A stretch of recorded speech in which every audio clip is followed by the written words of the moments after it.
చేయకుండా మనం దేవుని వాక్యాన్ని కలిసి ధ్యానం చేస్తాం. నేను రూతు గ్రంథం మొత్తం అంతా కవర్ చేయగలుగుతానేమో అని ఆశపడ్డాను. అలా ప్లాన్ చేశాను, కానీ సరే ఆరాధన సమయం మరి ప్రభు సన్నిధిలో కొన్ని మాటలు వినడం అవసరం అని చెప్పి మళ్ళీ హిస్టరీలోంచి ఆ మాటలు మళ్ళీ చెప్పడం కంటే వేరొక సందేశం చెప్పడం అవసరమని మార్నింగ్ ఆరాధన వర్తమానం తర్వాత బల్ల వర్తమానంలో వేరొక పోర్షన్స్ నుంచి మన వాక్యాన్ని కలిసి మనం ధ్యానం చేసాం. మిగిలిన భాగాలు అంటే 2వ అధ్యాయం 8వ వచనం నుంచి మిగిలిన భాగాలు ఎప్పుడైనా కలుసుకుంటే అప్పుడు మాట్లాడుకుందాం. మధ్యలో మరొక చిన్న భాగాన్ని ఈ రాత్రి మీతో మాట్లాడి నా పరిచర్య మీ మధ్య ముగిస్తాను. రూతు గ్రంథం 3వ అధ్యాయం మొదటి 7 వచనాలు మార్చి చదువుదాం. రూతు గ్రంథం 3వ అధ్యాయం మొదటి 7 వచనాలు. నేను ఒక వచనం చదువుతాను, దయించి మీరు ఒక వచనం చదవాలి అని నేను కోరుతా ఉన్నాను. మంచిది, చదువుదాం.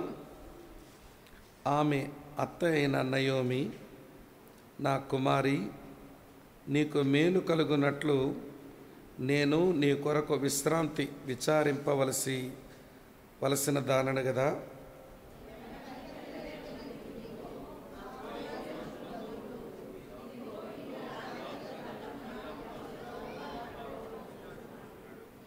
నీవు స్నానము చేసి తైలము రాసుకుని నీ బట్టలు కట్టుకొని ఆ కళ్ళమునకు వెళ్ళము. అతడు అన్నపానములు పుచ్చుకొనుట చాలించు వరకు నీవు అతనికి మరుగయ్యుండము.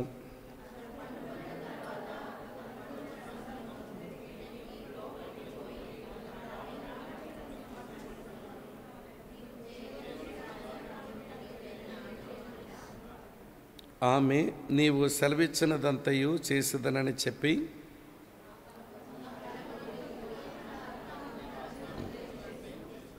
ఏడవ వచనం అందరం కలిసి చదువుదాం. బోయజు మనస్సున సంతోషించున్నట్లు అన్నపానములు పుచ్చుకొని లోపలికి పోయి ధాన్యపు కుప్ప యొద్ద పండుకునేటప్పుడు ఆమె మెల్లగా పోయి అతని కాళ్ళ మీదనున్న బట్ట తీసి పండుకొనెను. ప్రభు ఈ వచనాలు మన ధ్యానము నిమిత్తమై ఆశీర్వదించాలని ఆశిద్దాం. ప్రార్థన చేసుకుని ప్రభు మాటలు విందాం. ప్రేమగల మా ప్రియమైన మా పరలోకపు తండ్రి, మీకు కృతజ్ఞతలు. మీరు మాకు అనుగ్రహించిన ఈ స్థానిక సంఘములో ఏర్పాటు చేయబడిన ఈ 3 దినాల ప్రత్యేకమైన ఆత్మ సంబంధమైన కూడికలను బట్టి మీకు కృతజ్ఞతలు చెల్లిస్తూ, మరి నీ పరిచర్యలో ప్రయాసపడుతున్న నీ దాసుని కుటుంబాన్ని బట్టి మీకు కృతజ్ఞతలు. సంగముగా చేరి వచ్చిన మా ప్రియులందరిని బట్టి మీకు స్తోత్రాలు చెల్లిస్తూ, మేము శుక్రవారం సాయంత్రం నుంచి రూతు గ్రంథం నుంచి చాలా విషయాలు మేము వింటూ వస్తున్నాం. మరలా ఈ రాత్రి చివరి సందేశం మేము వినబోతూ ఉండగా మీరే మాతో ముఖాముఖిగా మాట్లాడమని, మా సంగతులు మాకు అర్థమగినట్లుగా చేయమని, మేలుతో మమ్మల్ని నింపి సంఘమును ఆశీర్వదించి మమ్మలను మా కుటుంబాలను కూడా జ్ఞాపకం చేసుకుంటారు అని యేసుక్రీస్తు ప్రభు యొక్క శ్రేష్టమైన నామంలోనే మీకు స్తోత్రాలు చెల్లించి అడిగి వేడుకుని ప్రార్థిస్తున్నాము తండ్రి. Amen, amen. ప్రభునందు ప్రియ సహోదర సహోదరులారా, క్రైస్తవ జీవితం ఒక ప్రయాణంతో పోల్చబడింది కదా. క్రైస్తవ జీవితం ఒక ప్రయాణంతో పోల్చబడింది. మనం ప్రయాణంలో ఉన్నాము అనే మాట అది మనసులో ఉంచుకుని పేతురు ఈ భూమి మీద మనం యాత్రికులమును పరదేశులమై ఉన్నాము అన్నాడు అనే విషయం మనం జ్ఞాపకం చేసుకోవాలి. అయితే యాత్ర చేస్తున్నటువంటి మనం మన యాత్రా జీవితానికి కావలసిన ఇంధనం, ఫ్యూయల్ మన జీవితాల్లో నింపుకొని మన ఆధ్యాత్మిక యాత్రను మనం కొనసాగించాలి. క్రైస్తవ జీవితానికి ఇంధనం, ఫ్యూయల్ ఏమిటి అంటే విశ్వాసము, ప్రేమ, నిరీక్షణ. అపోస్తలుడైన పౌలు రోమీలకు రాసిన పత్రిక దగ్గర నుంచి తెస్సలోనిక సంఘానికి రాసిన పత్రిక వరకు దాదాపు అన్ని పత్రికల్లో కూడా ఈ 3 విషయాలు ఆయన ప్రస్తావిస్తూ రావడం మనం చూస్తాం. ఈ 3 ఒకే చోట అక్కడక్కడ ఆయన వ్రాసి పెట్టాడు. విశ్వాసం అనేది అది మన భూతకాలానికి చెందింది. ప్రేమ అనేది మన వర్తమాన కాలానికి చెందింది. నిరీక్షణ అనేది మన భవిష్యత్ కాలానికి చెందింది. కనుక దేవుని పిల్లలమైన మనం భవిష్యత్తు విషయమై ఒక నిరీక్షణ కలిగి బ్రతకడం, ఇది మనకు రావాలి. ఎక్కడో మోయాబీల దేశం నుంచి వారు కనాను వరకు ప్రయాణం చేసి వచ్చిన తర్వాత దేవునిలో తమ భవిష్యత్తు ఎదుర్కొన్న నయోమి, రూతులను గూర్చి మనం క్రమంగా కొన్ని విషయాలు మనం నేర్చుకుంటూ వస్తున్నాం. సరే, క్రైస్తవ జీవితం అంటే అది నిరీక్షణతో కూడిన జీవితం. ఆ నిరీక్షణ, ఆ ఆశలే లేకపోయి ఉండుంటే నయోమి కానీ రూతు కానీ ఈ బెత్లెహేములో వారొక అర్థవంతమైన జీవితం జీవించగలిగి ఉండేవారు కాదేమో అని అనిపిస్తుంది. సరే, ఒక విషయం నిరీక్షణ అని చెప్పాను కాబట్టి క్రైస్తవులు కలిగి ఉండవలసిన నిరీక్షణ గూర్చిన కొన్ని ప్రాముఖ్యమైన మాటల ముందు చెప్పి అప్పుడు టెక్స్ట్లోనికి వెళ్ళిపోదాం. క్రైస్తవులు కలిగి ఉండవలసిన నిరీక్షణకు 5 రకాలైన పేర్లున్నాయి. వరుసగా చెప్తాను, నోట్ చేసుకునండి. క్రైస్తవులు కలిగి ఉండవలసిన నిరీక్షణ గూర్చి 5 రకాలైన నిరీక్షణలు నూతన నిబంధనలో రాయబడ్డాయి. మొట్టమొదట మనం కలిగి ఉండినటువంటి నిరీక్షణ అది పవిత్రపరిచే నిరీక్షణ, ప్యూరిఫైయింగ్ హోప్. మనం కలిగి ఉన్న నిరీక్షణ అది పవిత్రపరిచే నిరీక్షణ. 1 యోహాను పత్రిక 3:3 అంటాడు, ఆయన యందు ఈ నిరీక్షణ పెట్టుకున్న మనలో ప్రతి వారము ఆయన పవిత్రుడై ఉన్న ప్రకారము మనల్ని మనం పవిత్రపరచుకుందాము అని అంటాడు. అది మనది ప్యూరిఫైయింగ్ హోప్. అది ఒక విషయం. రెండో సంగతి మీతో చెప్తాను. రెండో సంగతి ఏంటంటే మన నిరీక్షణ అది ప్రోత్సాహపరిచే నిరీక్షణ, ఎంకరేజింగ్ హోప్. మన భవిష్యత్తులో ఏదైతే మన ప్రభువు వలన మనకు సంక్రమించబోతుందో ఈ సత్యాలన్నీ మనం వింటున్నప్పుడు మన భక్తి జీవితంలో మనకెంతో ప్రోత్సాహాన్ని కలిగిస్తుంది ఆ నిరీక్షణ. అందుకే దీన్ని ప్రోత్సాహపరచు నిరీక్షణ అన్నారు. ప్రభు ఈ భూమి మీదకి వచ్చినప్పుడు, ఆయన రాజ్యపాలన చేసినప్పుడు, సమస్తం ఆయనకు లోపరుచుకొని ఉన్నప్పుడు, ఆయన పిల్లలమైన మనం ఆయనతో కలిసి ఏలుతా ఉన్నప్పుడు అసలు ఆ దినములే చాలా ప్రత్యేకంగా ఉంటాయి. అలాంటి వాటి మీద మన నిరీక్షణ పెట్టుకొని బ్రతుకుతూ ఉంటే మన నిరీక్షణ అది చాలా ప్రోత్సాహకరమైంది కనుక ఇది ప్రోత్సాహపరిచే నిరీక్షణ అన్నారు. దీని కొరకు కొలస్సీ పత్రిక 1వ అధ్యాయం 16వ వచనాన్ని వేసుకోవచ్చు. 3వ సంగతి చెప్తాను. క్రైస్తవుల నిరీక్షణ అది సవాలు చేసే నిరీక్షణ, ఛాలెంజింగ్ హోప్. అపోస్తలుడైన పౌలు తెస్సలోనిక పత్రిక రాస్తూ 1 తెస్సలోనిక 2:19 ఆయన ప్రత్యక్షమైనప్పుడు దేవుని ఎదుట మా అత్సే కిరీటం, మా ఆనంద కిరీటం మీరే కదా అని అన్నాడు. అంటే ఆత్మను రక్షించే పనిలో ఉండాలి. ఆయన ప్రత్యక్షమైనప్పుడు, ఆయన కలుసుకున్నప్పుడు నేను సంపాదించిన ఆత్మలే నాకు ఆనంద అత్సే కిరీటంగా మారతారు.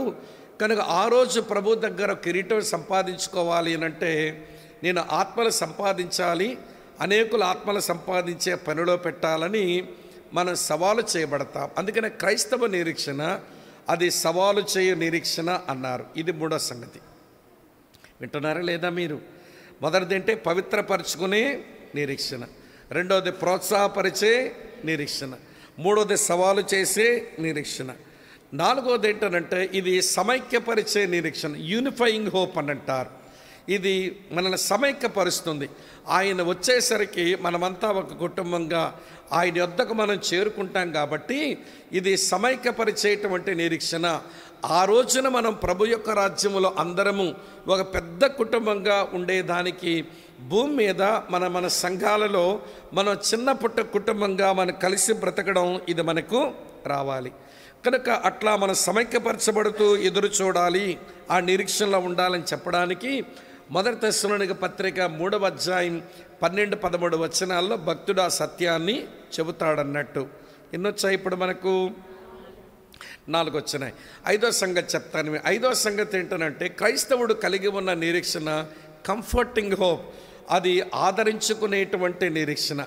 మొదటి తెస్సలోనిక పత్రిక 4వ అధ్యాయం మీరు 18వ వచనంలో ఆయన యందు ఈ నిరీక్షణ పెట్టుకున్న మీరంతా ఈ మాటల చేత ఒకరినొకరు ఏం చేసుకోండి అన్నాడు? ఆదరించుకోండి అన్నాడు. క్రైస్తవుడు కలిగి ఉండేటువంటి నిరీక్షణ అది ఆదరించుకునేటువంటి నిరీక్షణ. కనుక ఈ 5 కలిపితే పౌలు భాషలో చెప్పాలంటే దాన్ని ఏమంటాడంటే బ్లెస్సెడ్ హోప్ అన్నాడు. ధన్యకరమైన లేక శుభప్రదమైన నిరీక్షణ అంటాడు. తీతుకు రాసిన పత్రిక మీరు ఆ 2వ అధ్యాయం 12-14 వచనాలు చదివితే మీరు కలిగి ఉన్న నిరీక్షణ శుభప్రదమైన నిరీక్షణ, బ్లెస్సెడ్ హోప్ అన్నాడు. కనుక క్రైస్తవులం విశ్వాసం ఉంచి దేవుని కుటుంబంలోనికి వచ్చాం, ప్రేమను కలిగి ఆ ప్రేమను సాధనం చేస్తున్నాం. ఏమండి, ఒకటేమో జరిగిపోయింది, ఒకటేమో జరుగుతూ ఉంది, ఒకటేమో జరగబోతూ ఉంది. దాని కొరకు నిరీక్షణ కలిగి మనం బ్రతకాలి. ఇప్పుడు నయోమి, రూతు వారు బెత్లెహేముకు వచ్చిన తర్వాత వారికి హోప్ ఉంది. ఏంటో హోప్ అంటే మా పొలము ఎవరికో జప్తు చేయబడింది, ఏదో ఒక రోజు మా పొలం విడిపించబడి మాకు మళ్ళీ వస్తుంది. రెండవది, నా ఇంట విధవరాలుంది, ఈమె కూడా ఏదో ఒక రోజున ఒక సమీప బంధువుడి చేత ఒక బ్రతుకు దొరుకుతుంది అనేది. సాధారణంగా ఇశ్రాయేలీల్లో ఉన్న ఒక సాంప్రదాయం ఏంటనంటే విశ్రాంతి సంవత్సరం వచ్చినప్పుడు, తెలుసా, సబ్బాత్ ఇయర్ అంటారు కదా, విశ్రాంతి సంవత్సరం వచ్చినప్పుడు ఎవరైనా పేదవాళ్ళు వాళ్ళ భూమిని కోల్పోతే విశ్రాంతి సంవత్సరం వచ్చినప్పుడు వారి సమీప బంధువుడు ఎవడో ఆ భూమిని కొనేసి వాళ్ళకి ఇచ్చేయాలి.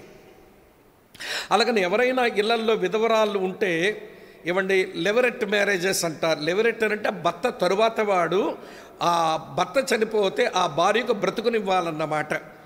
అది మనం బైబిల్లో చాలా స్పష్టంగా చూస్తాము. ద్వితోపదేశకాండం 25వ అధ్యాయంలో ఉంటుంది. అలాగనే లేవీకాండంలో కూడా మనం ఈ సంగతిని మనం చూస్తాము. కాబట్టి ఈ విశ్రాంతి సంవత్సరం వచ్చేసరికి ఎవడైనా ఒకడు ఒక సమీప బంధువు ఏమంటే ఆ ఇంటికి చెందినవాడు ఉంటే, భర్తను కోల్పోయిన విధవరాలు ఉంటే ఆమెకు బ్రతుకునిచ్చి ఆమెకు సంతానమును కనిపెట్టి చచ్చిపోయినోడి పేరు నిలబెట్టాలి. దీనికి బెస్ట్ ఎగ్జాంపుల్ మనకు యోధా గోత్రంలో చూస్తాం, అదే యోధాలో చూస్తాం. యోధా తన పెద్ద కొడుకును తామారునిచ్చి పెళ్లి చేశాడు. ఆ పెద్ద కొడుకు ఏమైనాడు? చనిపోయినాడు. చనిపోతే వెంటనే చిన్న కొడుకును మళ్ళీ యాకోబు ఏం చేసినాడు? మళ్ళీ యోధాకిచ్చి యోధా ఏం చేశాడంటే చిన్న కొడుకునిచ్చి ఆ తామారుకి పెళ్లి చేశాడు. వాడు కూడా నేను ఈమెతో పిల్లలకని మా అన్నగారి వంశంని నిలబెట్టాలా అని వాడు చేయరాని కార్యం చేశాడు దాంపత్యం చేసినప్పుడు. అందుకని దేవుని చేత మొత్తబడితే వాడు కూడా తెచ్చాడు. ఇప్పుడు వెంటనే యోధా ఎవరినిచ్చి పెళ్లి చేయాలి? ఇప్పుడు 3వ కొడుకున్నాడు, వాడినిచ్చి పెళ్లి చేయాలి తామారికి. బహుశా నేను అనుకుంటాను యోధా పెద్ద కొడుకునిచ్చాను, ఈమె అన్యురాలు, ఈమెకి ఇచ్చి పెళ్లి చేశాను, వాడు చచ్చాడు. చిన్న కొడుకునిచ్చి పెళ్లి చేశాను, దేవుడు పెట్టిన ఈ లెవరెట్ మ్యారేజెస్ ప్రకారం రెండో కొడుకునిచ్చాను, వీడు కూడా చచ్చాడు. 3వ వాడిని కూడా ఇస్తే వాడు కూడా చస్తాడేమో అనుకున్నాడేమో. అమ్మా వీడికి చిన్నాడు, వీడు పెరిగి పెద్ద అయ్యే వరకు ఇక్కడ మా ఇంట్లో ఉండడం ఎందుకు, పోయి నీ కన్నవారింటి దగ్గర ఉండు, వీడు ఎదిగితే పిలిపిస్తానన్నాడు. వీడు ఎదిగాడు కానీ పిలిపించలా. అప్పుడు తామారు ఆ కుటుంబంతో బాంధవ్యము నాకు చాలా ప్రాముఖ్యం, ఇది దేవుని పిల్లల కుటుంబం, వాళ్ళతో నా బాంధవ్యం చాలా ప్రాముఖ్యమని ఆమె ఒక వేశ్యలాగా కూర్చొని యోధాతోనే తన కాపురం చేసి ఆమె ప్రెగ్నెంట్ అయితే యోధాకు భలే పౌరుషం వచ్చిందన్నమాట. ఎవరో చెప్పారు మీ కోడలు ప్రెగ్నెంట్ అయిపోయిందని. ప్రెగ్నెంట్ అయిపోయిందా, తీసుకురండి రాళ్లతో కొట్టి కాల్చి చంపేద్దామని పిలిపించండి అన్నాడు. పోయారమ్మా నువ్వు రా, ఇది పిలుస్తున్నారు, నువ్వు ప్రెగ్నెంట్ అయ్యావంట కదా అంటే, సరే నేను ప్రెగ్నెంట్ అయిన మాట నిజమే కానీ, గర్భవతినైన మాట నిజమే కానీ, ఈ కర్ర ఎవరిదో, ఈ ముద్ర ఉంగరం ఎవరిదో, వారి వల్లనే ప్రెగ్నెంట్ అయ్యానని ఇది పట్టుకెళ్ళి మా మామయ్యకి చూపించండి. నీతిమంతుడు అరిచాడుగా, ఎవడి వల్ల గర్భిణి అయిపోయింది, రాళ్లతో కొట్టి చంపేద్దామని బాగా పౌరుషంతో అరిసిన వాడు ఇప్పుడు ఆ కర్రను, ఆ ముద్రను ఇవ్వండి, ఆ ఉంగరాన్ని చూడగానే అంటాడు, ఆమె నాకంటే నీతిమంతురాలు. కారణం ఏంటంటే రిలేషన్కి ఆమె చాలా ప్రాముఖ్యత ఇచ్చింది. ఈ ఫ్యామిలీలోంచి తన వైదొలగాలని అనుకోలేదు. లోకము దృష్టిలో ఆమె చేసిందేమో తప్పుడు పని, నేను తప్పు చేశాను, నా మూడో అబ్బాయిని పిల్లకిచ్చి పెళ్లి చేయాలి, నేను ఇవ్వలేదు కాబట్టి ఆమె ఈ ఫ్యామిలీ రిలేషన్, ఇది గాడ్లీ లైన్, దీంట్లో ఉండాలని ఆశించి ఆమె చేసిన పని చాలా యోగ్యమైన పని అని ఆమె నాకంటే నీతిమంతురాలు అన్నాడు. ఇది కొంచెం అర్థం చేసుకోవడానికి కొంచెం కష్టమైనా ఎప్పుడైనా చదివితే మీకు అర్థమవుతుందని కొంచెం ఊరికే సమాచారం మీ ముందు పెట్టాను. ఇప్పుడు విషయం ఏంటనంటే వినండి, నయోమి అట్లనే రూతు ఒక హోప్తో ఇక్కడ బతుకుతున్నారు. విశ్రాంతి సంవత్సరం రాదా, మా భూమి మా సమీప బంధువుడు ఎవడైనా విడిపించడా, తర్వాత విశ్రాంతి సంవత్సరం రాదా, వచ్చినప్పుడు విధవరాలకో బ్రతుకు రాదా అని చెప్పి అలాగా నిరీక్షిస్తూ వాళ్ళు బ్రతుకుతున్న కారణం చేత విశ్వాసం ఉండే మళ్ళీ ఎక్కడికి వచ్చారు, బెత్లెహేముకి వచ్చారు. దేవుని ప్రజలు ప్రేమిస్తున్నారు కాబట్టే వీళ్ళ మధ్య బ్రతికారు. ఇప్పుడు దేని కొరకు ఎదురు చూస్తున్నారంటే వాళ్ళ భూమి విడిపించబడాలి, ఈ విధవరాలకి మళ్ళీ పెళ్లి జరగాలి, ఒక నిరీక్షణతో బతుకుతున్నారు వాళ్ళు ఈ బెత్లెహేములో. అమ్మ అర్థమవుతున్నదా మీకు విషయం?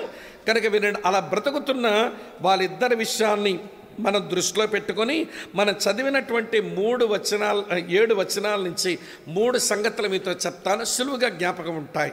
మొట్టమొదటి సంగతి ఏంటనంటే, అమ్మ వింటున్నారా మీరంతా, రూతులో ఏమంటే రూతు గురించి ముందు చెప్తాను.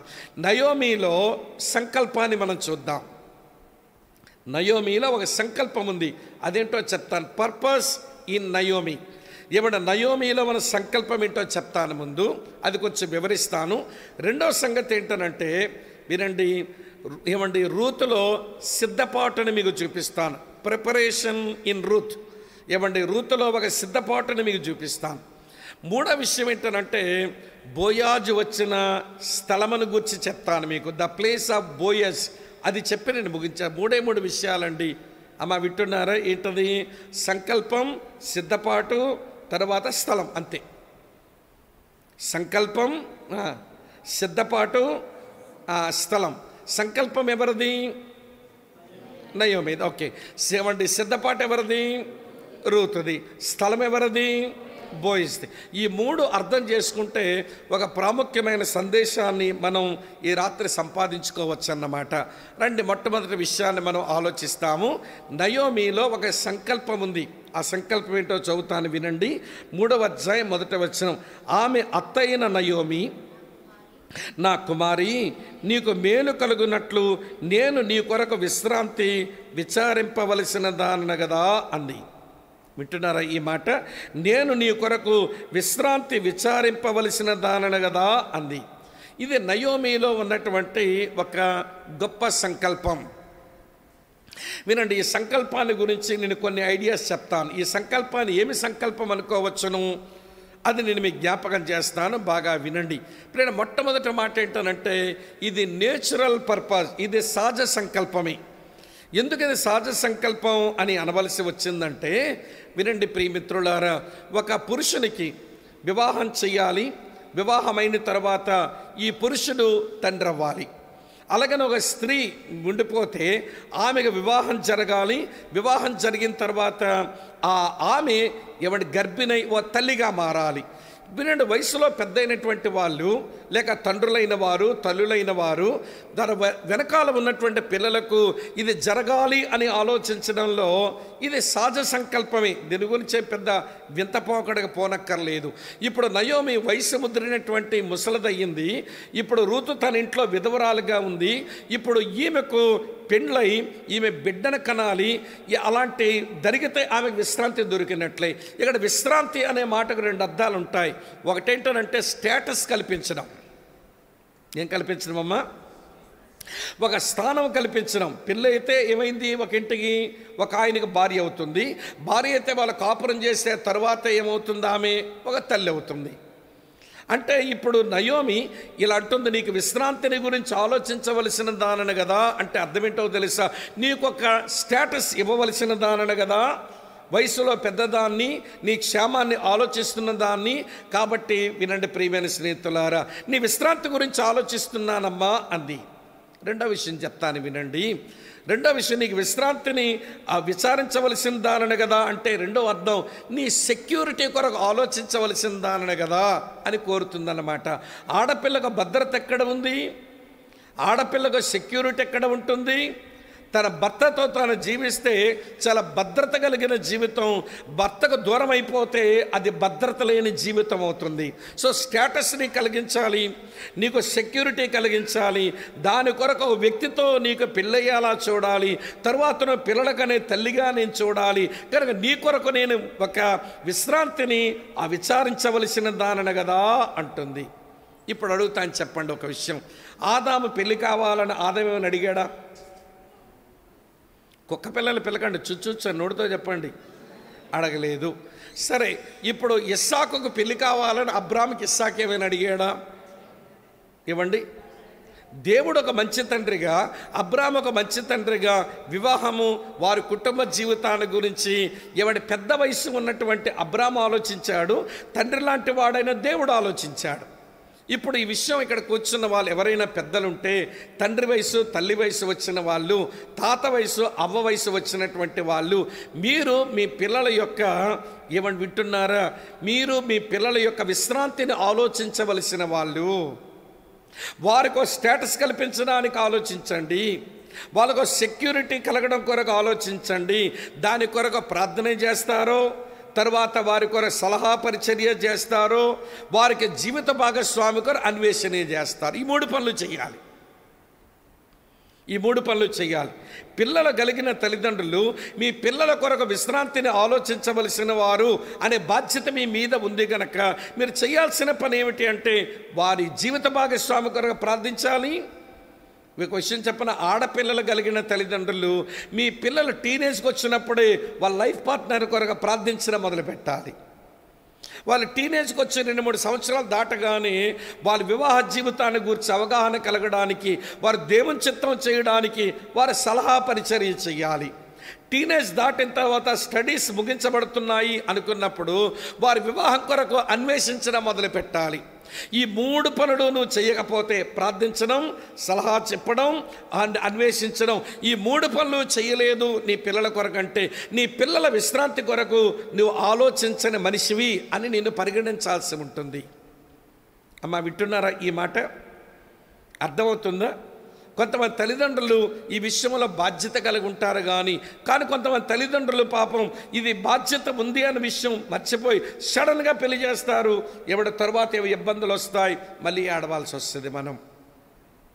నేను మా ప్రాంతాలకి ఒక ఆమె ఉద్యోగం చేయడానికి వచ్చింది. చేయడానికి వస్తేను ఆమె ఒక చర్చికి వెళ్తుంది.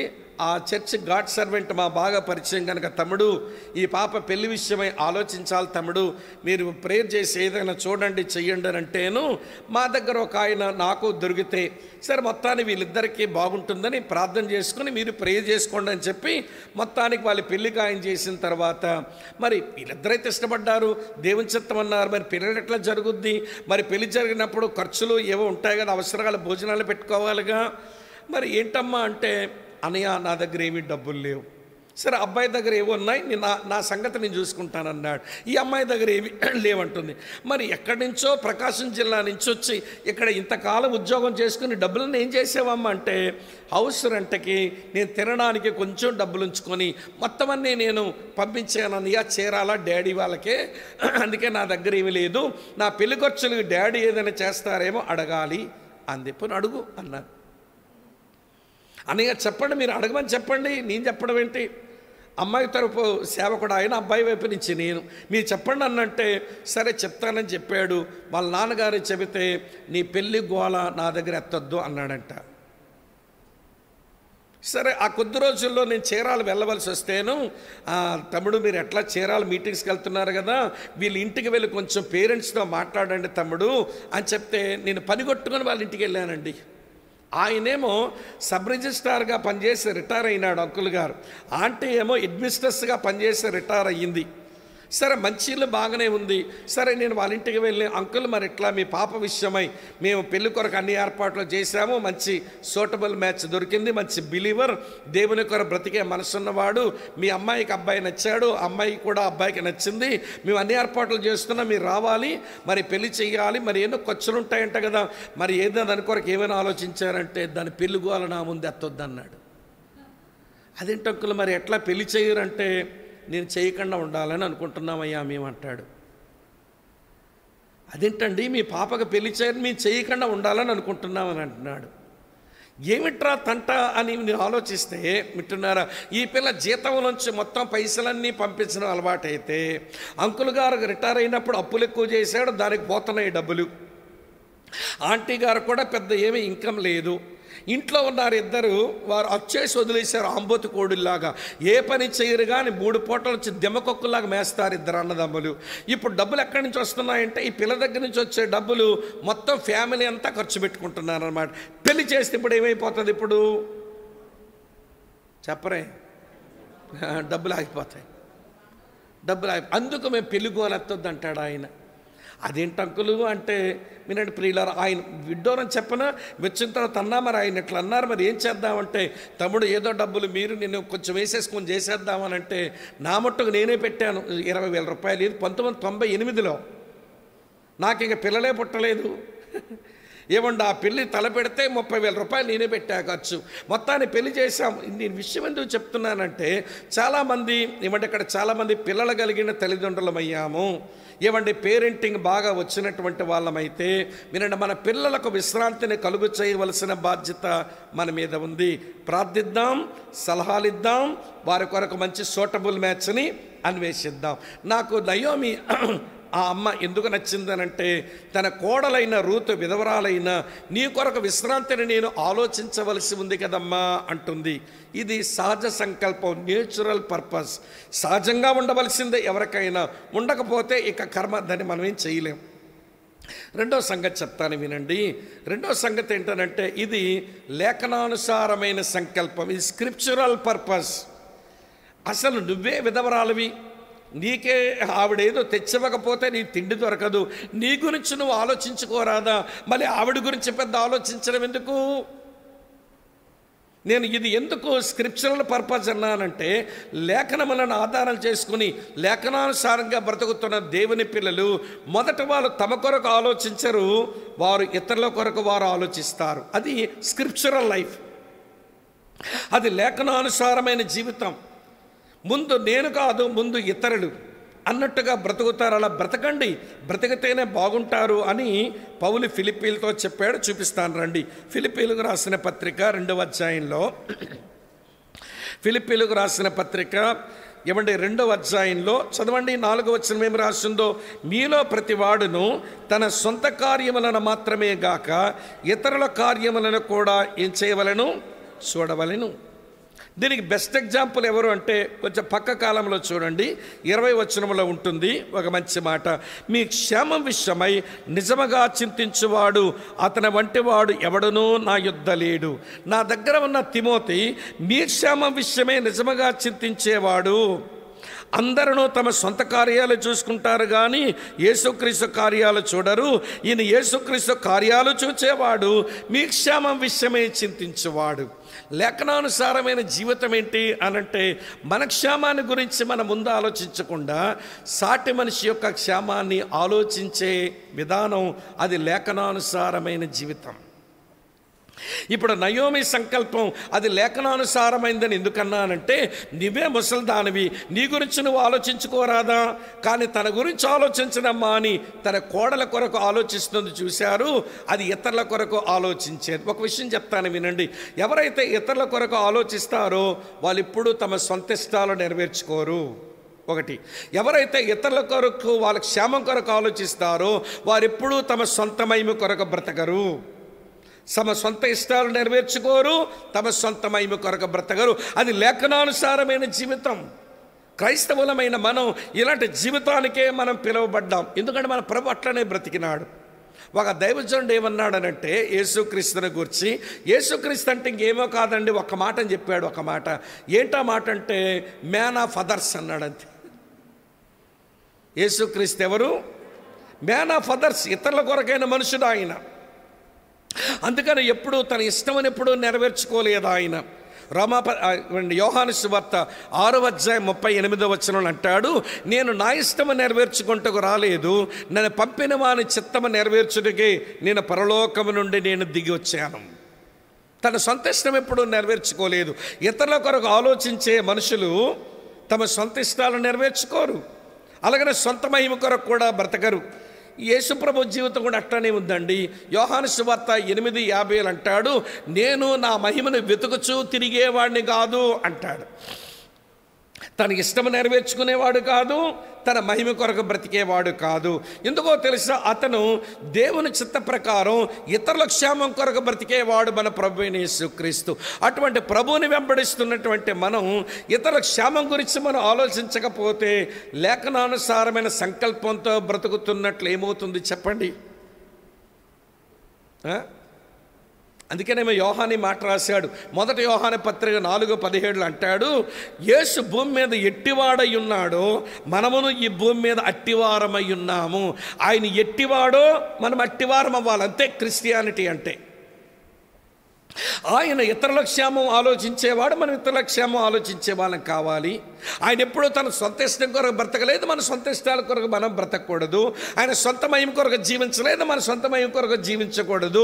అప్పుడు మనం లేఖనానుసారమైన లైఫ్ని మనం వినండి ప్రాక్టీస్ చేస్తున్నామని అర్థం. నయోమక్క ఎంత నచ్చిందంటే నాకు, ముసల్దైతే అయ్యింది కానీ ఏమి అద్భుతమైన జీవితం అండి అమ్మగారిది. అమ్మ అర్థమవుతుందా మీకు విషయం? మొదటి మాట ఏం చెప్పాను? సహజ సంకల్పం కలిగిన తల్లి. రెండో మాట ఏం చెప్పాను? లేఖనానుసారమైన సంకల్పం కలిగింది. మూడో విషయం చెప్తాను వింది, అది డివోషనల్ పర్పస్, అది ధ్యానపూర్వకమైన సంకల్పం. ఎందుకు ఈ మాట చెప్పాల్సి వచ్చిందనంటే, రూతుకు బోయస్ గురించి ఏం తెలుసని, అసలు 1వ అధ్యాయంలో బోయజ్ అనేవాడు ఒకడు ఉన్నాడని రూతుకు తెలుసా? ఏం మాట్లాడరేమమ్మా? తెలీదు. సరే, 2వ అధ్యాయంలో బోయజ్ గురించి ఏం తెలుసు?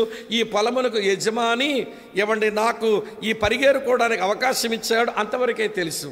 కానీ 3వ అధ్యాయం వచ్చేసరికి నయోమి చెప్తుందమ్మా, అతడు మన సమీప బంధువుడు, అతడు నేను విమోచించగలిగినటువంటి వాడు, ఆయనతో నీకు సంబంధం ఏర్పడాలి, అది నా కోరిక అని ఆమె కోరుకోవడంలో ఇది డివోషనల్ పర్పస్ అని ఎందుకన్నానంటే, ఇది భక్తి ధ్యానపూర్వక సంకల్పం ఎందుకన్నానంటే, ఆయన వల్ల మేలు పొందావు, మేలుతో సంతృప్తి పడుకోవద్దు, సంబంధం కలిగి ఉండడానికి ఆరాటపడు. ఇది క్రైస్తవులు నేర్చుకోవాలి ఈ రోజున. దేవుని వల్ల మేలుతో సంతృప్తి పడిపోతారు కానీ ఆయనతో వ్యక్తిగత సంబంధం కొరకు ఆరాటపడరు. ఇప్పటివరకు బోయజ్ ఎన్ని మేలు చేశాడో చూపించమంటారా? ఒకసారి రండి, 2వ అధ్యాయానికి రండి, చూపిస్తాను. రూతు గ్రంథం 2వ అధ్యాయం. ఏమంటే బోయజ్ వల్ల రూతు కలిగిన బెనిఫిట్స్, ఏమంటే బెనవలెన్స్, మేలులేంటో చూపిస్తాను. చూడండి, 9వ వచనం చూస్తారు ఒకసారి. మరియు కోయు చేయి ఏమండి వారు కోయు చేని కనిపెట్టుకుని వారిని వెంబడించమ్మా, నిన్ను ముట్టకూడదని యవ్వనస్తులకు నేను ఆజ్ఞాపించి ఉన్నాను. అంటే ఇప్పుడు బోయజ్ వల్ల రూతుకు దొరికిన ఫస్ట్ బెనిఫిట్ ఏంటనంటే ప్రొటెక్షన్, అంతే కదా. యవనస్తులందరికీ ఆజ్ఞాపించాను, ఎవరు నిన్ను ఏమీ ముట్టడానికి వీల్లేదని ఆజ్ఞాపించా, నీకు భద్రతను ఏర్పాటు చేస్తున్నానమ్మా, ప్రొటెక్షన్ ఇచ్చాడండి. ఒక లాభం. రెండో లాభం చెప్తాను చూడండి, 16వ వచనం చూడండి. మరియు ఆమె కొరకు పిడికల్లో పడివేసి ఆమె ఏరుకున్నట్లు విడిచిపెట్టేయండి అన్నాడు. అంటే ప్రావిజన్, ఒక సమకూర్పును కూడా ఇచ్చేశాడు. కోసుకుంటూ పోతున్న మీరు కొంచెం పిడికలు అట్లా పెట్టి వదిలేసేయండి, ఆమె ఏరుకొని పోతుంది అన్నాడు. అంటే ఆమెకు ఒక పోషణ కొరకు కొంత సమకూర్పును కూడా ఇచ్చాడు. అమ్మ ప్రొటెక్షన్ ఇచ్చాడు, ప్రావిజన్ ఇచ్చాడు, భద్రతను కల్పించాడు, సమకూర్పును కల్పించాడు. సరిపోద్దా రూతుకి ఇది? నయ్యమంది సరిపోదు. అతనితో ఈమెకి సంబంధం ఏర్పాటు చేయబడాలి, కానీ దానితో సరిపెట్టుకుంటే కాదు. ఇంకో విషయం చెప్తాను, ఇంకా బోయజు వల్ల వచ్చిన మరో బెనిఫిట్ చెప్తాను. చూడండి 16వ వచనంలోనే ఏమన్నాడు తెలుసా? ఆమెను గద్దింపవద్దని తన దాసులకు ఆజ్ఞాపించి ఆవిడ ముందే, రూతు ముందే, ఈవిడని ఎవరు గద్దించొద్దు అని అంటే ఆ ఏమిచ్చినాడు బోయజు రూతు కంటే భలే ఎంకరేజ్మెంట్ ఇచ్చాడు, పని చేసుకోవడానికి ప్రోత్సాహం కూడా ఇచ్చాడు. 3 వచ్చినాయి, కాపుదల వచ్చింది, సమకూర్పు వచ్చింది, ప్రోత్సాహం వచ్చింది. సరిపోతాయా 3 రూతుకి? నయోమైతే 3 సరిపోవనుకుంది. ఆయన వల్ల నీ కాపుదల దొరికినా, ఆయన వల్ల నీకు సమకూర్పు దొరికినా, ఆయన వల్ల నీ ప్రోత్సాహం దొరికినా సరిపెట్టుకోవద్దమ్మా. ఆయనతో నీకు సంబంధం ఏర్పాటు చేయబడాలి, ఆయన నిన్ను పెళ్లి చేసుకోవాలి, ఆయన వల్ల నువ్వు బిడ్డను కనాలి, ఆయన వల్ల నీకు ఒక పొజిషన్ రావాలి. అది నేను కోరుకుంటున్న విశ్రాంతి అంటుంది. అందుకే ఇది డివోషనల్ పర్పస్ అన్నాను. ఈరోజు క్రైస్తవులు ఎట్లయినారంటే యేసు ప్రభువు వల్ల వచ్చిన మేలులే ముఖ్యంగా, ఆయనతో సంబంధం పెద్ద ముఖ్యం లేదు. మీరేమనకపోతే చెప్పనా, ఈనాటి క్రైస్తవులకు వరాలు కావాలి కానీ వరప్రదాత వద్దు. అర్థమైందా మీకు? దానం కావాలి కానీ దాత వద్దు. ఆయన దగ్గర నుంచి అన్ని మేలు కావాలి. మేలు పొందిన తర్వాత మీరేమనుకోరు కాదు, పర్మిషన్ అడిగానుగా, మీరేమనుకోకండి. మళ్ళీ ఇప్పుడు కొంతమంది ఎలా బ్రతుకుతారంటే తీరం దాటిన తర్వాత తెప్ప తగలేసే రకాలు అంటాం చూడండి. తీరం దాటే వరకు తెప్ప కావాలి, తీరం దాటాక తెప్పనేమో కిరసనాలు పెట్టి తగలబెడతారంట కొంతమంది. నా ఉదాహరణ అర్థమైనట్లేదు. మీ తెలంగాణ ఉదాహరణ చెప్తాను. కూరలో వేసిన కరివేపాకు తినడానికి పనికిరాదట. దాని వాసనంతా కూరకి చేసిన తర్వాత తినేటప్పుడు ఏం చేస్తున్నావు? తీసి పడేస్తున్నారు. యేసు ప్రభువుల మేలులన్నీ అనుభవించాక ఆయనతో ఈయన సంబంధం కలిగి ఉండి అతని ప్రభువుగా మన మీద ఏలుబడి చెయ్యాలని ఆయన ప్రభుత్వం కిందకు రావాల్సి వచ్చినప్పుడు యేసును వదిలేస్తున్నారు కొంతమంది. మేలు చేసాడండి, మంచివాడేనండి, మేలులు చేస్తాడు, మంచివాడే, నీకు ప్రభువేనా ఆయనకు నీకు వ్యక్తిగత సంబంధం ఉందా అంటే అది కొంచెం ప్రశ్నార్థకంగానే ఉండిపోయింది. అమ్మా వింటున్నారా ఈ మాట? కనుక ఆమె లోపల ఉన్న సంకల్పం ఏమి సంకల్పం అంటే అది డివోషనల్ భక్తి సంకల్పం అండి. అది మేలులు పొందడమే కాదమ్మా, ఆ బోయజ్తో నీకు సంబంధం కలిగి ఉండాలి అని కోరుతుంది తల్లి. 3 చెప్పాను కదా. మొదటిది ఏంటి? సహజ సంకల్పం. రెండోది ఏం చెప్పాను అమ్మా? ఏంటి రెండోది ఏం చెప్పాను? లేఖనానుసారమైన సంకల్పం. మూడోదేమో ఇది భక్తి సంకల్పం, ధ్యాన సంకల్పం. 4వ విషయం చెప్తాను వినండి. ఆమె కలిగి ఉన్నది ఈ సంకల్పం ఏంటనంటే ఇంకో విషయం మీతో చెప్తాను.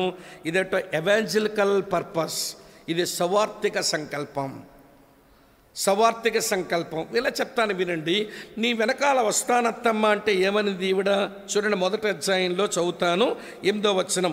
నయోమి తన 2 కోడలను చూచి, మీ తల్లుల ఇండ్లకు తిరిగి వెళ్ళిపోండి, చనిపోయిన వారి ఎడలను నా ఎడలా మీరు దయచూపునట్లు యెహోవా మీ ఎడ దయచూపును అనింది. అమ్మ వింటున్నారా? మీరు మీ తల్లింటికి పొండి, మీ దేవుని దగ్గరకు పొండి అంది. ఇప్పుడేమో తన వెనక వచ్చినటువంటి ఆమెకు నీకు బోయజ్తో సంబంధం ఏర్పడాలని కోరుతుంది. చూశారు? దీన్ని ఎవాంజలికల్ పర్పస్ అని అంటాం. ఈ రోజున వినండి, లోకంలోకి వెళ్ళిపోయే వాళ్ళు, పాపంలో జీవించే వాళ్ళు ఏమండి, అలాంటి వాళ్ళని మనం పిలిచి నిజదేవునితో సంబంధం ఏర్పాటు చేయడానికి ఒక సంకల్పం కలిగి ఉంటే మన దగ్గర ఎవాంజలికల్ పర్పసెస్ ఉన్నట్టు లెక్క. ఈరోజు చాలామంది క్రైస్తవులకు స్వార్థిక సంకల్పాలు ఉండడం లేదు. మేము రక్షణ పొందాం, చర్చిలోకి వచ్చాం, మా పని నడిచిపోతుంది అనుకుంటున్నారే కానీ మరో వ్యక్తిని క్రీస్తుతో సంబంధం కలిగేలాగా మేము చెయ్యాలి అనే ఆరాటమే లేకుండా పోయిందండి. అందుకనే చర్చెస్ ఈ రోజున సంఖ్యాపరంగా ఎందుకు అభివృద్ధి చెందవనంటే చర్చిలో ఉండేటువంటి వారికి స్వార్థిక సంకల్పాలు లోపించినాయి.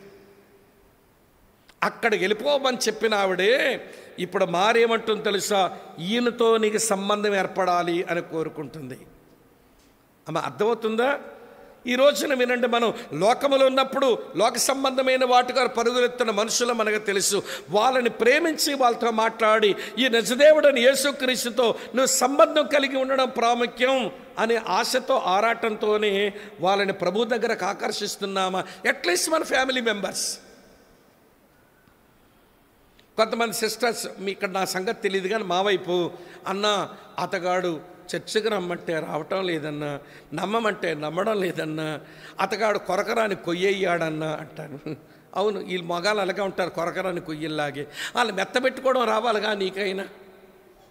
నువ్వు ఇంటికి వెళ్ళి నువ్వు చర్చికి రమ్మంటే రావు, ఆడు వెనకాల పోయావు, ఏమండి ఈ వ్యసనం నీకుంది, నువ్వు రమ్మంటే రావు అని ఊరికి నష్టపెడుతుంటే ఒళ్ళు మండి ఏం తెస్తాడు? బెల్ట తీసి చావురేవి పెడతాడు. వాళ్ళని మెత్తబెట్టుకోవడం ఎట్లా ఉండాలో తెలుసు. వాళ్ళు ప్రభుతో కనెక్ట్ చేయాలంటే నీవు ముందు మాట్లాడడం రావాలి. ఏమండి మీరు వేళ చర్చికి రాలి, నేను చర్చికి వెళ్ళి వచ్చాను, సరే మీరు ఇప్పుడు ఎక్కడో బయట నుంచి వచ్చారు, త్వరగా కాలు చేతులు కడుక్కోరండి, మీకు ఇష్టమైన కూర చేశాను అని చెప్పి ప్లేట్ పెట్టి దాంట్లో అన్నం పెట్టి అతగాడికి ఇష్టమైన కూర పెట్టి 2 ముద్దలు మింగనివ్వండి. చర్చికి రమ్మంటే రావు, దేవుని మాటలంటే ఇష్టం ఉండవు, నీకు వ్యసనాలు ఎక్కువ, ఊరి మీద తిరుగుతావు, స్నేహితులు ఎక్కువ అని ఊరికే నష్టపెట్టొద్దు. వాళ్ళని మెత్తబెట్టుకోవడం రావడం కొరకు చెప్తున్నాను. మొత్తం ప్లేట్లో భోజనం పెట్టావు, ఇష్టమైన కూర పెట్టి 2 ముద్దలు మింగిన తర్వాత ఏమనాలంటే, ఏమండి వాళ్ళు చర్చికి వెళ్ళాను, ఈ మాటలు కొంచెం చెప్పారు, అసలు తెలివి తక్కువ దాన్ని, నాకే ఇది అర్థమైతే మీలాంటి వాళ్ళు వస్తే ఇంకెంత నేర్చుకుందరో అనండి. మీలాంటి వాళ్ళు వస్తే ఎంత నేర్చుకుందరు అంటే ఎట్లా ఉబ్బుతాడనమాట. ఏం చేస్తున్నావు అనమాట, నువ్వు గాలి కొడుతున్నావు అన్నమాట. మనవాడికి ఇట్లా ఉబ్బుతాడు. ఏం చెప్పారేంటి అంటాడు. నువ్వు చెప్పాలనుకున్నావా, అతను చెప్తున్నాడు, అడుగుతున్నాడు. ఇప్పుడు ఆయన అడుగుతున్నాడు, చెప్పండి 2 మాటలు, ఈరోజు ఈ విషయాలు విన్నానండి అని చెప్పి, అయినా మీకు గిట్టవు కదా, తినండి తినండి అని మరొక 2 ముద్దలు తినేలాగా వడ్డించండి. మరొక 2 ముద్దలు మింగిన తర్వాత ఈ ముద్దల ముఠాకోరుడు ఎవడు కొంచెం లోపలికి వెళ్తుంటే, కడుపు బరువు అవుతుంటే, నువ్వు చెప్పిన మాటలన్నీ విన్న తర్వాత ఈ మాట అనండి, ఏమండి అసలు నేను 2 ముక్కలు విని మీలాంటోళ్ళకే చెప్పేయగలిగానంటే మీలాంటోళ్ళు వచ్చి వింటే ఎంతమందికి చెబుతారో అనండి. ఎట్లవుతాడు? అలా ఉబ్బెచ్చడం మీ చేత కాదు. ఈ ఆడాలకి తమ పెనిమిట్లతో బతకడమే చేత కావడం లేదండి. ఎవరికొకటి దండ పెడతా. మరి ఏది నీ భర్త ప్రభుతో కనెక్ట్ అవ్వడానికి నువ్వు చేసే ప్రయత్నం? విండండి, రాడండి, ముండోడండి, మొరటోడండి అని నిందలు వేస్తావు, కానీ అతని ముందు ప్రవర్తించవలసిన తీరేది? మొత్తం చేతులు కడుక్కున్న తర్వాత, నేను మీరు తింటున్నప్పుడు ఏవేవో చెప్పేశానండి, చెప్పకూడదు అనుకున్నాను, కానీ మీరు చూస్తుంటే వెన్నెలాగున్నారని 2 ముక్కలు చెప్పానంటే, ఏ మంచి విషయాలు చెప్పావు కదా అంటాడు. అన్న తర్వాత అంటాడు, మీలాంటి చర్చకు వస్తే ఇంకా వింటారండి, నేర్చుకుంటారని అంటే వద్దామని అనిపిస్తుంది, చెప్పు మీ సేవకుడికి వస్తానని ఆదివారం అంటాడు. ఇక్కడ తీసుకురండి, ఇంత బాగా ఉబ్బిపోయినోడు ఇక్కడికి వచ్చాక మీ పిన్ను పట్టుకొని పొడిచి పుస్సుమనిపించడం మాకు వచ్చి ఇక్కడ ఉబ్బిపోయినోడంతా మొత్తం అంతా గాలి తీస్తాం. ఇక్కడ ఆడి విషయం అర్థమవుతుంది, వాడు ఎంత పాపో, యేసు ప్రభు యొక్క అవసరత ఎందుకుందో, రక్షించబడవలసిన ఆవశ్యకత ఎంత ఉందో మొత్తం ఇక్కడికి వచ్చాక అర్థమవుతుంది.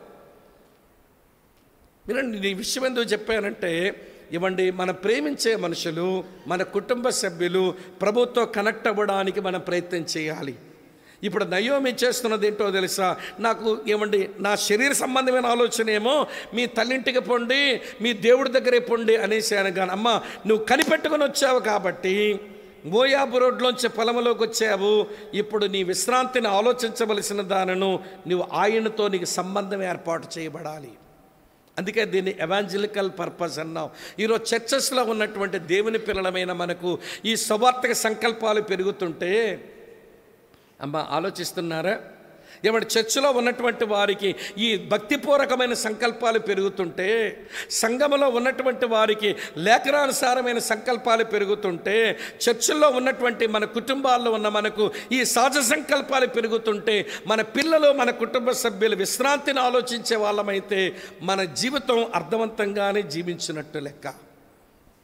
నయోమిలో లోటుపాట్లు లేకపోలేదు, తప్పిదాలు దొరలేదు అని చెప్పలేను.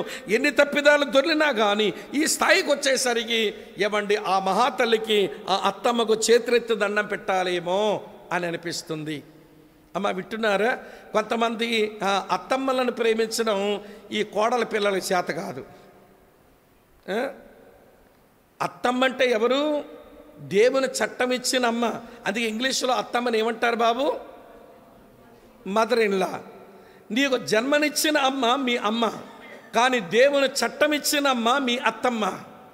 అంటే అత్తమ్మని ప్రేమించి ఆమెతో కలిసి ఉండి సంతోషంగా ఉండలేదనంటే నువ్వు యూఆర్ వైలేటింగ్ గాడ్స్ లా, దేవుని ధర్మశాస్త్రాన్ని నువ్వు అతిగమిస్తున్నావు. కొంతమంది కోడళ్ళకి ఈ బుద్ధి రాదు, ప్రేమించరు, వయసులో పెద్ద ఆమె కదా, లేక నేను అణిగిమణిగి ఉంటాను, ఆమెకు పరిచర్య చేస్తాను, దానివల్ల వచ్చే దీవెన నేను నా భర్త నా పిల్లలు పొందుతామని ఈ ఆలోచన కొంతమంది కోడల పిల్లలకు ఉండదు. మీరు ఏమనుకోకపోతే చెప్పనా, ఉదాహరణ ఒకటి, ఒళ్ళు మండుద్ది మీకు, అయినా చెప్పక తప్పదు. వీళ్ళ అమ్మగారు ఉదాహరణకమ్మ, వీళ్ళ వైపు చూడడం లేదులేండి, తర్వాత చూస్తాను, వాళ్ళ వైపు మీ వైపు చూస్తున్నా. ఏమంటే వీళ్ళ అమ్మగారు కొంచెం పెద్ద వయసు అయ్యి బట్ట తడిపేసుకుంది. అప్పుడు తీసుకెళ్ళి, అమ్మ బట్ట తడిపేసుకున్నావా రా అని వాష్రూమ్లోకి వెళ్ళి అమ్మకి స్నానం చేయించి పాత చీర మార్చి కొత్త చీర కట్టి మంచం మీద తెచ్చి బెడ్ సాగా సర్ది అన్నం కూడా కలిపి అమ్మ నోట్లో పెట్టి, అమ్మ ఇలాంటి ఇబ్బంది అయితే నాకు చెప్పమ్మా, అట్లా ఇబ్బంది పడొద్దు, నీవు బట్ట తడిపేసుకోవద్దు అని చెప్పి ప్రేమగా మాట్లాడావు. ఎందుకు, ఎవరికి చేసావు ఈ పరిచర్య? చెప్పండి, ఎవరికమ్మా? అమ్మకి చేసావు. సరే, ఇప్పుడు అత్తమ్మకి అదే పరిస్థితి వచ్చిందనుకోండి, ఆమె కూడా బట్ట తడిపేసుకుంది. ఇప్పుడు వాష్రూమ్ తీసుకెళ్ళి అత్తమ్మకు శుభ్రం చేసి చీర కట్టి కూర్చోబెట్టి భోజనం పెడతావా? అప్పుడు నీ డైలాగ్ ఏమంటుంది చెప్పమంటారా? ఏమండి, అత్తమ్మకు చేయవలసి వచ్చినప్పుడు మీ మాటలు ఎలా ఉంటాయి చెప్తాను. పందులు వీళ్ళ కింద చెయ్యలేక నా చేయి పడిపోతుంది అంటుంది ఈవిడ. ఎవరమ్మా పంది? చెప్పండి, ఎవరి పంది? పందులు వీళ్ళ కింద చెయ్యలేక నా చేయబడిపోతుంది అంటున్నావు. అత్తమ్మ కింద చిన్న పని చేసేసరికి ఏమండి, అత్తమ్మని ఏమంటున్నావు నువ్వు? పంది అంటున్నావు. పోనీ మీ అత్తమ్మ పంది అయితే అత్తమ్మ కన్నా కొడుకుతోనే కాపురం చేస్తున్నావు కదా, మరి వాడేం పంది? ఆడు కూడా పందే కదా మరి వాడితో కాపురం చేస్తున్నావు, నువ్వేం పంది? మీ అత్తమ్మ సామాన్యమైన పంది, మీ ఆయన గారు ఓర పంది, నువ్వేమో సేమ్ పంది. మొత్తానికి నీ కుటుంబమే పందుల కుటుంబం. చూసారా, కొంతమంది కోడళ్ళు కుటుంబాన్ని ఎంత పందుల సంతగా మార్చేస్తున్నారో. దేవుడు ఆశీర్వదించి ఇచ్చిన కుటుంబ వ్యవస్థలో ఆమెను అత్తమ్మను ప్రేమిస్తూ, ఏమంటే మామయ్యను గౌరవిస్తూ, భర్తగా వలసిన స్థానం ఇస్తూ, భారీగా నీ ఉండవలసిన స్థానంలో ఉంటే ఎంత అర్థవంతంగా ఉంటుందండి ఆ కుటుంబం. అమ్మ వింటున్నారా ఈ మాట? కొంతమంది కోడల పిల్లకి ఇది చేత కాదు, బాధపడుతుందా? కొంతమంది అత్తమ్మలకు కూడా కోడల పిల్లల్ని అలా ప్రేమించడమో చేత కాదు. కూతురు ఏదైనా తప్పు చేసింది అనుకోండి, నా కూతురుని కడుపును పెట్టుకొని దాసేస్తుందంట, పొరపాటు చేసింది, ఈ పని చేయలేకపోయింది అని కడుపును పెట్ట. అదే కోడల పిల్లగా తప్పు చేసింది అనుకోండి, కొడుకుని పిలిచి ఒకసారి రానా అన్న అంటుంది.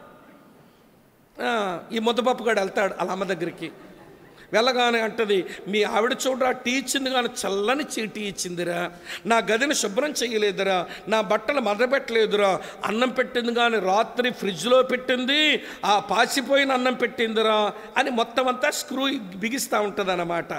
ఎవరు? ఈ ముసలి రాక్షసి అత్తమ్మలు. ఇతగాడికి ఒళ్ళు మండి భార్యను వచ్చి పాటమని కొడితే ఈవిడు కడుపు నిండుద్ది.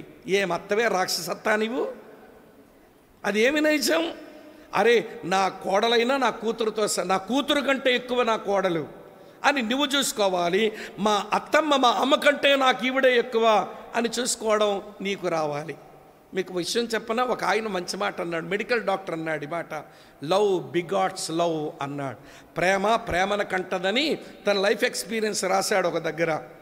అతను మంచి మెడికల్ డాక్టర్, భార్య కూడా డాక్టర్ అయి చచ్చిపోయింది. సరే, ఒకే ఒక పాప అయితేను మళ్ళీ పెళ్లి చేసుకోకుండా ఆ పాపను సాకుతూ వచ్చాడు. ఆ పిల్లను కూడా మెడికల్ డాక్టర్గానే చదివించినట్ట. సరే, ఆ పిల్ల డాక్టర్ అయ్యాక ఒక మెడికల్ డాక్టర్ని చూసి పెళ్లి చేశాడు. సరే, వీళ్ళిద్దరు కాపురానికి వెళ్ళాక ఆయన ఓన్గా క్లినిక్ ఉంది, హాస్పిటల్ ఉంది, చాలా బాగా సాగుతుంది జీవితం. కానీ పిల్లకు వచ్చిన తంట అంతా ఏంటనంటే వాళ్ళ అత్తమ్మే ఈవిడికి తంట. భర్త మంచి అయినా, మంచి హాస్పిటల్, ఏమంటే మంచి ప్రాక్టీస్, బాగా పైసలు వస్తున్నా, ఏమీ కొదువలేదు, చాలా సంతోషంగా సాగుతుంది జీవితం. కానీ అత్తమ్మల్ని ఇబ్బంది పడి ఏమంటే చివరికి భర్త కూడా చెప్పకుండా, అత్తమ్మ చెప్పకుండా బ్యాగ్ సర్దుకొని వచ్చేసిందంట. బ్యాగ్ సర్దుకొని వచ్చిన తర్వాత ఈ వచ్చిన తీరు అర్థమైపోయింది డాక్టర్ గారికి, ఇదేదో రుసరుసలాడుతూ ఉంది, ఏదో తంటా పెట్టుకొని వచ్చిందేమో కూతురని. సరే, ఏమి అడగకుండా ఏమంటే ఇంట్లోకి వెళ్ళింది, ఏమైనా సిద్ధపడింది. భోజనానికి ఇద్దరు కూర్చున్నాక, ఏంటి పాప నువ్వు ఫోన్ కూడా చేయకుండా చెప్పకుండా వచ్చేసావు, మీ ఆయనకి చెప్పే వచ్చావా, మీ ఆంటీకి చెప్పే వచ్చావంటే అప్పుడు వలకబోసేస్తుందట. డాడీ మా ఆయన ఎంత మంచోడో, మంచి హాస్పిటల్, మంచి ప్రాక్టీస్, మంచి జీవితం, కానీ సమస్య అంతా మాకు అత్తమ్మి డాడీ బాగా నన్ను వేధించేస్తుంది. మరి ఎట్లమ్మా, మరి నువ్వు చెప్పా చేయకుండా వచ్చావంటే నేను అతని దగ్గర వెళ్ళలేను, ఆ ఇంట్లో ఉండలేను. మరి ఏం చేస్తే ఉంటావనంటే మా అత్తమ్మ చచ్చే వరకు నేను అక్కడికి వెళ్ళలేనందట. అయితే డాక్టర్ గారు నన్ను మీ అత్తమ్మ చంపేద్దామైతే అన్నట్టు. మీ అత్తమ్మని చంపేద్దామంటే అదేంటాడు అలా అంటున్నారంటే, చచ్చే వరకు వెళ్ళలేనంటున్నావు కదా, మరి ఎంతకాలం ఉంటుందో మీ అత్తమ్మ, కాబట్టి చంపేస్తే నువ్వు వేగం వెళ్ళిపోతావు కదా అని అంటే, చూసారా ఈ పిల్ల హృదయం ఎంత కఠినమైందో, అవును చచ్చిపోతేనే వెళ్ళగలుగుతానని అంటేనంటే అతగాడు ఒక ట్యాబ్లెట్ తెచ్చాడు, పైన ఏమో ఉన్న రేపర్ చింపేశాడు డొక్కుది, లోపల ఉన్న ట్యాబ్లెట్ల మీద పేరు లేదు, అవి ఇది వేసావనుకో 30 రోజులు ట్యాబ్లెట్లు, ఇది స్లో పాయిజన్, క్రమేపీ ట్యాబ్లెట్లు వేసుకున్న మీ అత్తమ్మ 30 రోజులకి డంగమంటది, చచ్చుద్ది మీ అత్తమ్మ అంటే. అయితే ఓ పంచేలు ట్యాబ్లెట్లు వేస్తున్నప్పుడు నువ్వు చంపే ప్రయత్నం చేస్తున్నావని తెలియకుండా మీ అత్తమ్మ కంటే నువ్వే ముందు లేచి ఇల్లంతా శుభ్రం చేసి కాఫీ చేసి అత్తమ్మకు అందించు, మధ్యాహ్నం భోజనం నువ్వే వండి పెట్టేసి నీ ప్రాక్టీస్కి వెళ్ళి మళ్ళీ టైంకి వచ్చి మీ అత్తమ్మకు నువ్వే వడ్డించు, మళ్ళీ సాయంత్రం కాఫీ కాసి నువ్వే మీ అత్తమ్మకు పెట్టు, తర్వాత రాత్రి భోజనం నువ్వే అన్నీ చేసేసుకొని ఆయన హాస్పిటల్ నుంచి వచ్చేసరికి అన్ని పనులు చక్కబెట్టి చక్కగా మీ అత్తమ్మ పరిచయం చేయి, నువ్వు చంపినట్టు ఎవరికి తెలియకూడదమ్మా, జాగ్రత్త పడతావంటే అలాగే డాడీ డబ్బా ఇవ్వండి, డబ్బా పట్టుకొచ్చి ఇక చూస్తారా రోజుకో ట్యాబ్లెట్ వేస్తుంది, చక్కగా ఫుడ్లో కలిపేస్తుందంట పొడిని, ఆ ట్యాబ్లెట్ పొడేస్తుంటే వింటున్న ఆవిడేమో, ఏమండి ఏంటి నా కోడలకి ఎట్లాంటి మారు మనసు వచ్చింది, నాకంటే ముందు లేచి అన్ని ఇదివరకు చేయట్లేదా ఆమె అట్లా, ఏమండి కాఫీ ఇచ్చేస్తుంది, భోజనం వండేస్తుంది, వడ్డం చేసేస్తుంది, రూమ్ శుభ్రం చేసేస్తుంది, అన్నీ చేస్తుందని అత్తమ్మ ఏమో ఆవిడ కూతురుంటే ఎంత ప్రేమించునేమో తెలియదు, కానీ కూతురు ఉంటే కూడా ప్రేమించాక దానికంటే అధికంగా ప్రేమించేస్తుందంట అత్తమ్మ. చివరికి 27వ రోజు వచ్చింది, కోడలకేమో భయం వచ్చింది, 3 రోజులు ఉంది ఏమవడానికి, ఏం చెప్పండమ్మా, ఎవరు చావడానికి, అత్తమ్మ చావడానికి. అత్తమ్మ మా డాడీ దగ్గరికి వెళ్ళి వస్తాను అని ఇప్పుడు పెర్మిషన్ అడిగి భర్త కూడా చెప్పి బస్సులో బయలుదేరి వచ్చేసిందంట డాడీ దగ్గరికి. వచ్చి డాడీని పట్టుకుని బోర్మని ఏడుస్తుందట, డాడీ మా అత్తమ్మ చావడానికి వీల్లేదు, అమ్ముంటే ఎలా ప్రేమిస్తుందో లేదో నాకు తెలియదు, కానీ అమ్మ లేని కూతుర్ని, అమ్మ ప్రేమ నాకు తెలియదు, కానీ ఈ 27 రోజుల్లో మా అత్తమ్మ ప్రేమ నేను అనుభవిస్తుంటే ఇలాంటి ఆమె నాకు తల్లి అయితే ఎంత బాగుండని అనిపించింది. అత్తమ్మ చచ్చిపోతే బతకలేని డాడీ బతికించిన డాడీ అంటుంది, బతకాలి డాడీ అంటుందట. అమ్మ నేను ఇచ్చింది స్లో పాయిజన్ ఏం కాదులే, అవి విటమిన్ ట్యాబ్లెట్సే, బతుకుద్దులే మీ అత్తమ్మ అంటూ ఆయన అన్నాడు. లవ్ బిగాట్స్ లవ్, నువ్వు ప్రేమించావు, అట్నుంచి ప్రేమను నువ్వు సంపాదించుకున్నావు. ఈరోజు చాలామంది కుటుంబ జీవితాల్లో ఏమంటే అత్తమ్మని ప్రేమించడం నీకు చేత కాదు, అందుకని అత్తమ్మ దగ్గర నుంచి ప్రేమ సంపాదించుకోలేవు. కోడలి పిల్లని ప్రేమించడం నీకు చేత కాదు, నీ కోడల దగ్గర నుంచి ప్రేమ నువ్వు సంపాదించుకోలేవు. నాకు వింటున్నారా, నయోమి ఎంత నచ్చిందో, ముసల్దే కానీ ఏమండి ఆమె నీ విశ్రాంతి కొరకు నేను ఆలోచించవలసిన దానను కదా అని ఎందుకు అనేదానంటే, అంతకుముందే నయోమి గురించి ఈమె ఆలోచించింది. మనం నిన్నే చూసాంగా 2వ అధ్యాయంలో, ఏమండి ఎందుకు పోయింది పొలంలో పరిగెరడానికి, తన ఒక్కదాని కొరక లేదు, అత్తమ్మ పోషణ కొరకు కూడా. అత్తమ్మను పట్టించుకున్న కోడల విషయమై ఇప్పుడు అత్తమ్మ కోడల్ని పట్టించుకుంటా ఉంటుంది, వైస్ వర్సా. 2వ అధ్యాయంలో రూతు నయోమిని పట్టించుకుంది, ఇప్పుడే 3వ అధ్యాయంలో నయోమి రూతును పట్టించుకుంది. రూతు పట్టించుకునే విషయంలో ఆమె ఒక సంకల్పాన్ని కలిగి ఉంది. ఆ సంకల్పం చెప్పాను, సహజ సంకల్పం, లేఖనానుసారమైన సంకల్పం, ఇది భక్తి సంకల్పం, చివరగా స్వార్థిక సంకల్పం. దేవుని పిల్లలమైన మనందరి జీవితంలో ఈ 4 రకాలైన సంకల్పాలు ఉండడం అవసరమని మీరు తెలుసుకోవాలి. ఇంకెక్కువ చెప్పలేను, మన టైం ఎక్కువైపోయింది. 2వ సంగతి చెప్తాను వినండి. 2వ సంగతి ఏంటనంటే, అమ్మ వింటున్నారా, 2వ సంగతి బాగా వినండి. సిద్ధపడిన రూతు, లేక రూతులో ఏం కనబడుతుంది, సిద్ధపాటు కనబడుతుంది. సో రూతుకి ఏం చెప్పింది ఈమె ప్రిపరేషన్, 3వ వచనం చూడండి, 3వ అధ్యాయం 3వ వచనం. నీవు స్నానము చేసి 1 తైలము రాసుకుని 2 బట్టలు కట్టుకొని 3. ఆమె ప్రిపరేషన్కి 3 పనులు చెప్పింది ఆమె, అంతే. ఇప్పుడు ఇవ్వండి రూత్ ఏం చేసిందట, 5వ వచనం చూడండి. ఆమె నీవు సెలవిచ్చినదంతయు చెప్పండి చేసేదనని చెప్పి నువ్వు సెలవిచ్చిందంతా నేను చేస్తాను. అమ్మ వింటున్నారా? మొదటి మాట ఏంటో తెలుసా? వినండి. స్నానము చేసి. రెండో మాట ఏంటో తెలుసా? తైలం రాసుకొని. మూడో మాట ఏంటో తెలుసా? బట్టలు మార్చుకొని నువ్వు వెళ్ళు. వినండి ప్రియులారా, మీరు బాగా గమనించండి. ఆదికాండం 35 అధ్యాయంలో మన బేతేలు దేవుడిని కలవడానికి వెళ్తున్నాం అని యాకోబు అన్నాడు. మిమ్మల్ని మీరు శుచిపరచుకోండి అన్నాడు. తర్వాత యెహోషువ గ్రంథం 3వ అధ్యాయంలో మన యోర్దాను దాటి లోపలికి వెళ్ళాలి, కాబట్టి రేపు దేవుడు మీ మధ్య అద్భుత కార్యములు చేయనట్లు మిమ్మల్ని మీరు శుద్ధి చేసుకోండి అన్నాడు. ఒక దేవుని కార్యం అనుభవించాలనంటే దేవుని పిల్లలు క్లీన్ చేసుకోవాలి. క్లీన్ చేసుకోవాలి, స్నానం చేసుకోవాలి. దీన్ని ఆధ్యాత్మికంగా మనం ఒకవేళ ఒక పాఠం నేర్చుకోవాలంటే wash your self in order to worship. ఆరాధించడం కొరకు నీవు శుచిపరచుకో. దావీదు అడిగాడు అట్లనే. చూడండి 51వ కీర్తనలో ఏమన్నాడో చదువుతాను. 51వ కీర్తనలో చదువుతున్నాను చూడండి, ఒక మంచి మాట. 51:2 వచనం.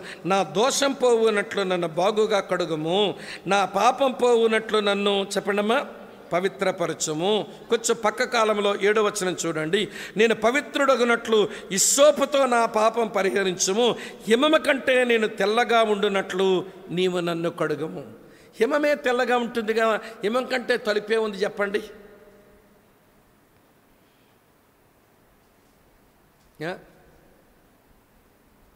నీవు నన్ను కడుగు, నా అతిక్రమాలు తుడిచేయి, నా దోషం పోవునట్లు నన్ను బాగా కడుగు, నేను పవిత్రుడు నా పాపాన్ని పరిహరించు, హిమము కంటే నేను తెల్లగా ఉండున్నట్టు. హిమమే తెల్లగా ఉంటుంది కదా, హిమము కంటే తెలిపే ఉంది. మరి ఈ వచనం చదువుకొని అక్కడ క్వశ్చన్ మార్క్ వేసుకొని పెట్టేసుకున్నా, ఎప్పుడో దేవుడు బయలుపరుస్తాడులే అని. అక్కడ క్వశ్చన్ మార్క్ గుర్తు వేసేసుకొని వదిలేసా, ఎప్పుడో మర్చిపోయాను దాని సంగతి. నేను హిమాచల్ ప్రదేశ్లో church of north India CNI వాళ్ళ యొక్క సేవకుల మీటింగ్ జరుగుతూ ఉంది. హిమాచల్లో మనాలిలో సిఎన్ఐ వాళ్ళ కాన్ఫరెన్స్లో వాక్యం చెప్తున్నాను వాళ్ళకి. మీటింగ్లు అయిపోయిన తర్వాత ఇంకా 2 రోజులు పోయాక వచ్చేస్తాం కిందికి. వచ్చే ముందు రోహతంగ్ పాస్ అని ఆ ప్రాంతాలకి ఊరికే చూడడానికని అక్కడ ఉన్న తమ్ముడు మమ్మల్ని తీసుకుని వెళ్ళాడు. తీసుకుని వెళ్తే అవన్నీ మంచు కొండలు కదా. కొంతమంది ఏమో పర్యాటకులంతా మంచు ముద్దలతో మంచి బాల్స్ లాగా చేసుకుని ఒకళ్ళు కొట్టుకొని ఆడుకుంటున్నారు. నాకు కూడా బాల్ చేయాలని ఉంది, నేను ఎవరిని కొట్టను. నాతో వచ్చిందేమో సిద్దిపేట నుంచి అన్న ప్రకాష్ గారు, ఆయన్ని కొట్టిన ఆయన ప్రాణమే వేస్తాడు. మరి ఇంకో పెద్ద మనిషి ఉన్నాడు, ఇక్కడ జొన్నలగడ్డ నుంచి పివి జోసెఫ్ గారు. మీ ముగ్గురు వెళ్ళాం ఆ ట్రిప్లో. ఈయన పెద్ద మనిషి బంతి చేయాలని ఉంది. ఆ మంచు గడ్డతో అందరూ కొట్టుకున్నట్టుగా కొట్టాలని, కానీ నాతో వచ్చిన 2 పెద్దోళ్ళు అయిపోయారు. ఇక నేను ఎవరిని కొట్టను. సరే ఊరికే ఏం బ్రదర్ ఏంటి అటు వెళ్తున్నారు అన్నాడు ఈయన. అప్పుడే ప్రకాష్ అన్న, ఏం లేదన్న ఊరికే మంచు చూద్దామని కొంచెం మంచుని ఇట్లా తీసి బాల్లాగే చేస్తూ ఇట్లా చూస్తూ ఉంటే దేవుడు మాట్లాడుతూ ఉన్నాడు. స్వామి, చాలా రోజుల కిందట అడిగావుగా, హిమమ కంటే తెల్లగా ఉండున్నట్లు నన్ను పవిత్రపరచని. నువ్వు చేతిలో పట్టుకున్న ఈ హిమములో అక్కడక్కడ చిన్న నరుసులు ఉన్నాయి, చూడొకసారి. వింటున్నాను, నేను రియల్గా వింటున్నాను. నా స్వరం నా లోపల అనిపిస్తుంది అట్లా. నిజంగా నా మంచుగడ్డ చూస్తుంటే చిన్న నలతలు కనబడుతున్నాయి. అప్పుడు అంటుంది దేవుని ఆత్మ నాతో మాట్లాడుతూ, నేను ఫీల్ అయ్యాను. ఆ వచ్చిన నాకు అక్కడ జ్ఞాపకం వచ్చి, హిమములోనైనా చిన్న నలతలు ఉంటాయేమో కానీ, తెల్లని మంచు హిమములోనైనా చిన్న నలతలు ఉంటాయో కానీ, అసలు నా జీవితంలో ఏ నలత లేకుండా అంత శుద్ధి చేయమని దావీదు కోరాడు. హోలీనెస్ కొరకు నీకంత ఆరాటం ఉందా అని అక్కడ ప్రశ్నించబడ్డాను. పర్వతాల దగ్గర హిమాచల్లో. అంటే పరిశుద్ధత కొరకైన ఆరాటం, శుద్ధి చేసుకోవడం కొరకైన తపన దేవుని పిల్లలకు అంత తీవ్రంగా ఉండాలి. Wash your self in order to worship. ఎవరిని ఆరాధించడానికి వెళ్తున్నాం, కలుసుకుంటున్నామంటే పరిశుద్ధ దేవుణ్ణి ఆరాధిస్తున్నాం. 15వ కీర్తనలో ఆయన ఆరాధించడానికి ఆయన నివాసానికి వెళ్ళే మనం అపరిశుద్ధంగా వెళితే వెళ్ళగలుగుతామా? నేను ఈరోజు జ్ఞాపకం చేసినట్టున్నాను. ఆరోను కుమారులైన అబీహు నాదాబులు ఎందుకు ఆరాధించడానికి వచ్చి చచ్చారు అక్కడ? చెప్పమంటారా మీకు?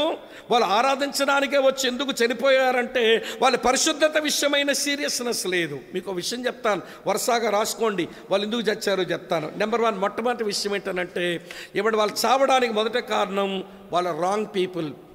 అహరోను మాత్రమే అతి పరిశుద్ధ స్థలంలోనికి రావాలి, కానీ వీళ్ళు యాజకులే కానీ అతి ప్రధాన యాజకులు కాదు కదా, కానీ వీళ్ళు వచ్చేసారు లోపలికి. వీళ్ళు రాంగ్ పీపుల్. రెండో విషయం చెప్తాను వినండి.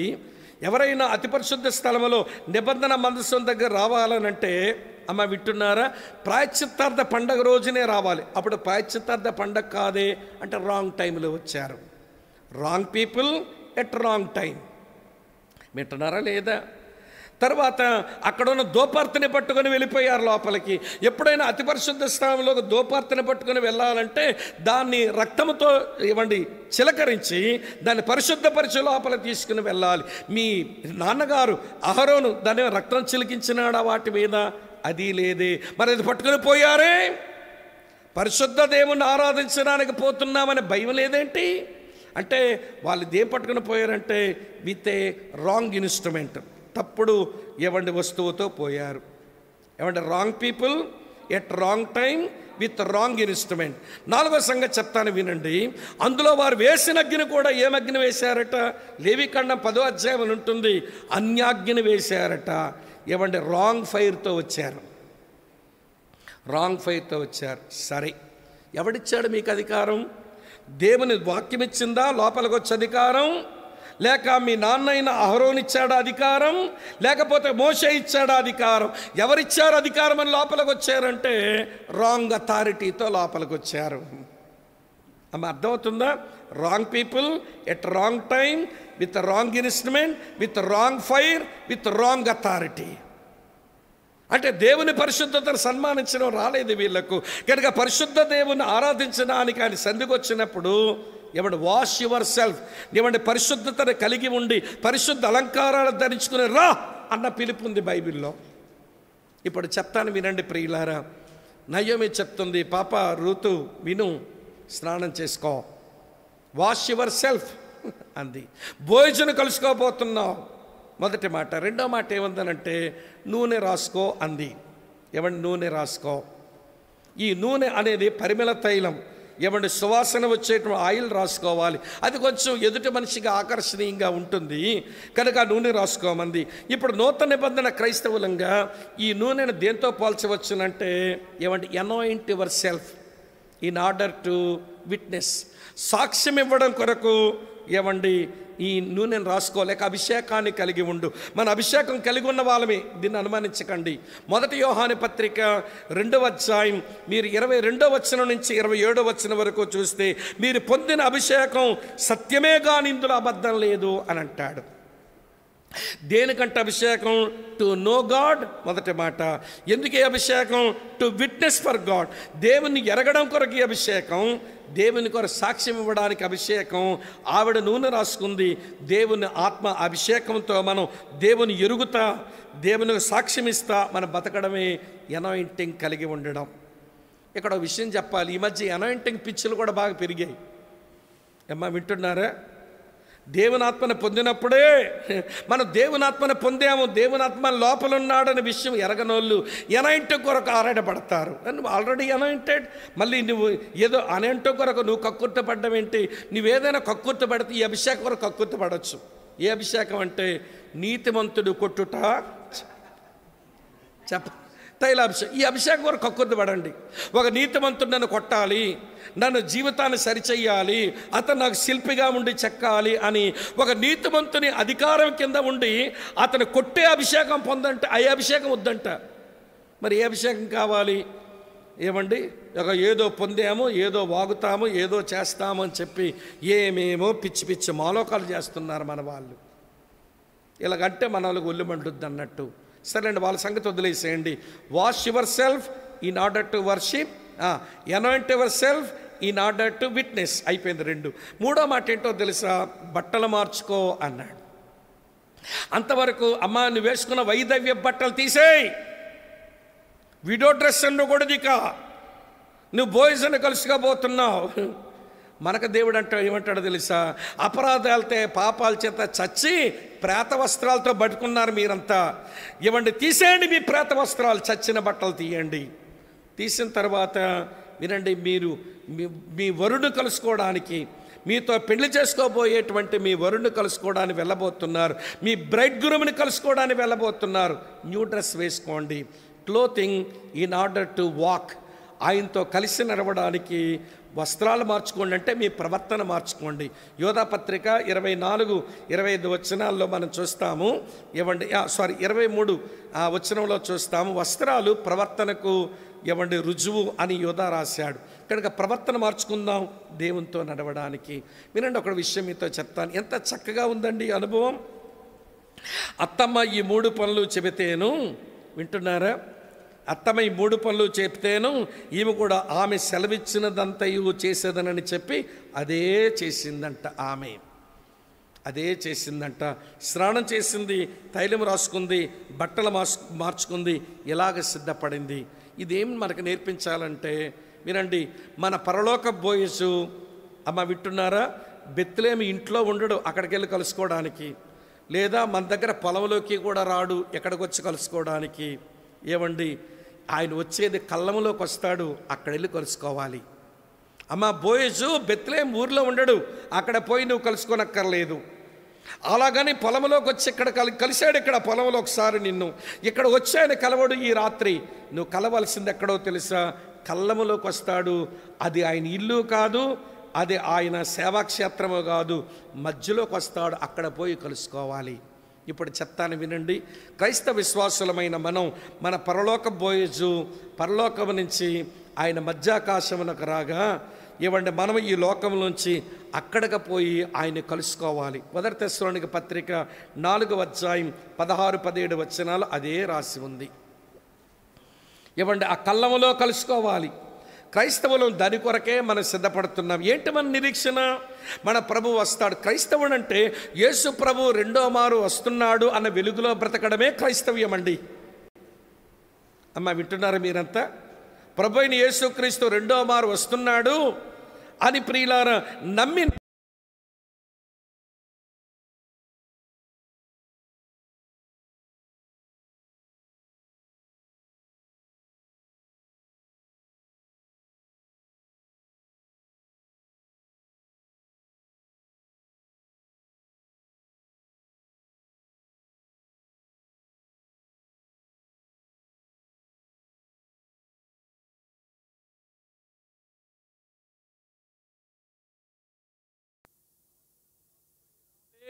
రాజ్యయేసు రాజ్యమేల రావే చాలా బాగా పాడతారు ఈ రాకడ గురించి.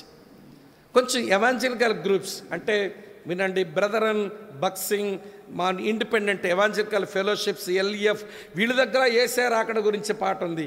మనమేం పాడతామంటే విన్నాడు, గగనము చీల్చుకొని యేసు గనులను తీసుకొని వేవేల పరిశుద్ధులతో దేవుడు ప్రభు వేగమరానుండి అని మనం పాడతాం. పెంతెకొస్తలు తక్కువ తిన్నారు. అసలు వాళ్ళు పాడితే ఊపు ఉంటుంది.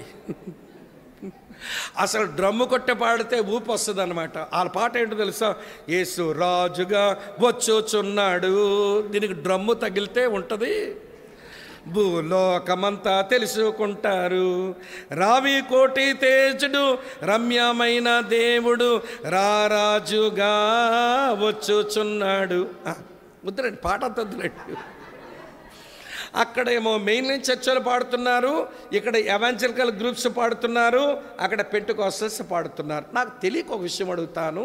యేసు త్వరగా వస్తాడు, సిద్ధపడాలని పాడుతున్నారు కదా, మంచిది పాడండి. కానీ ఈరోజు నువ్వు కట్టుకున్న ఇల్లు, నువ్వు దాచుకున్న డబ్బులు, నువ్వు జీవిస్తున్న జీవిత విధానం ఆయన త్వరగా వస్తాడు అన్నట్టే ఉన్నాయా? నా ప్రశ్న అర్థమైందో లేదో? ఈరోజు మనం కట్టుకున్న ఇల్లులు, మనం దాచుకున్న పైసలు, మనం జీవిస్తున్న జీవన విధానం ఆయన త్వరగా వస్తాడు అన్నట్టే ఉన్నాయా అంటే అట్లా లేవు. అందుకని లోకస్తులకి మా ప్రభు త్వరగా వస్తాడు అని మనం సువార్త చెప్తుంటే ఉత్తుదే అనుకుంటున్నారు. వాళ్ళు విక్రిస్తున్నారండి. యేసయ్య రాకడ సత్యాన్ని విక్రింతల పాలు చేశాం మనం. మీరు నవ్వుతారేమో కానీ నిజం జరిగింది చెప్తాను. హైదరాబాద్లో ఒక హెబ్రోన్ అసెంబ్లీ వాళ్ళు ఎండ్ టైమ్ ఈవెంట్స్ మీద ఈవెన్ టీచింగ్ ప్రోగ్రాం పెట్టారు. దానికి నన్ను పిలిచారు. రోజుకి 2 సంఘటనలు చెప్పున 5 రోజులు teaching programmes, end time events మీద 10 సంభవాల మీద రోజుకి 2 చెప్పున నేను వాక్యం చెప్పడం మొదలుపెట్టా. వెరీ ఫస్ట్ డే ఆయన రాకడ గురించి, సంఘం ఎత్తబడ్డానికి గురించి చెప్పిన తర్వాత ఏమంటే వాడి పేరు వెంకటేష్ అంట. వాడు వచ్చి, అన్న ఏం చెప్పినారన్న యేసయ్య రాకడ గురించి, మీరు చెప్పినవన్నీ భలే రాసేసుకున్నానన్నా, మీరు బోర్డు మీద వేసిన చార్ట్లు రాసేసుకున్నా, మొత్తం నోట్ చూపించాడు. చాలా సంతోషం తమ్ముడు అనేసరికి అంటాడు, మాది శ్రీకాకుళమేనన్నా అన్నాడు. ఓ ప్రాంతీయ పిచ్చి అన్నమాట. శ్రీకాకుళమైన ఏ ఊరు అంటే ఊరు చెప్పాడు, పలకరించుకున్నాం, అర్థమైంది. ఎంతకాలం నుంచి వస్తున్నావు అసెంబ్లీకి అన్నాను.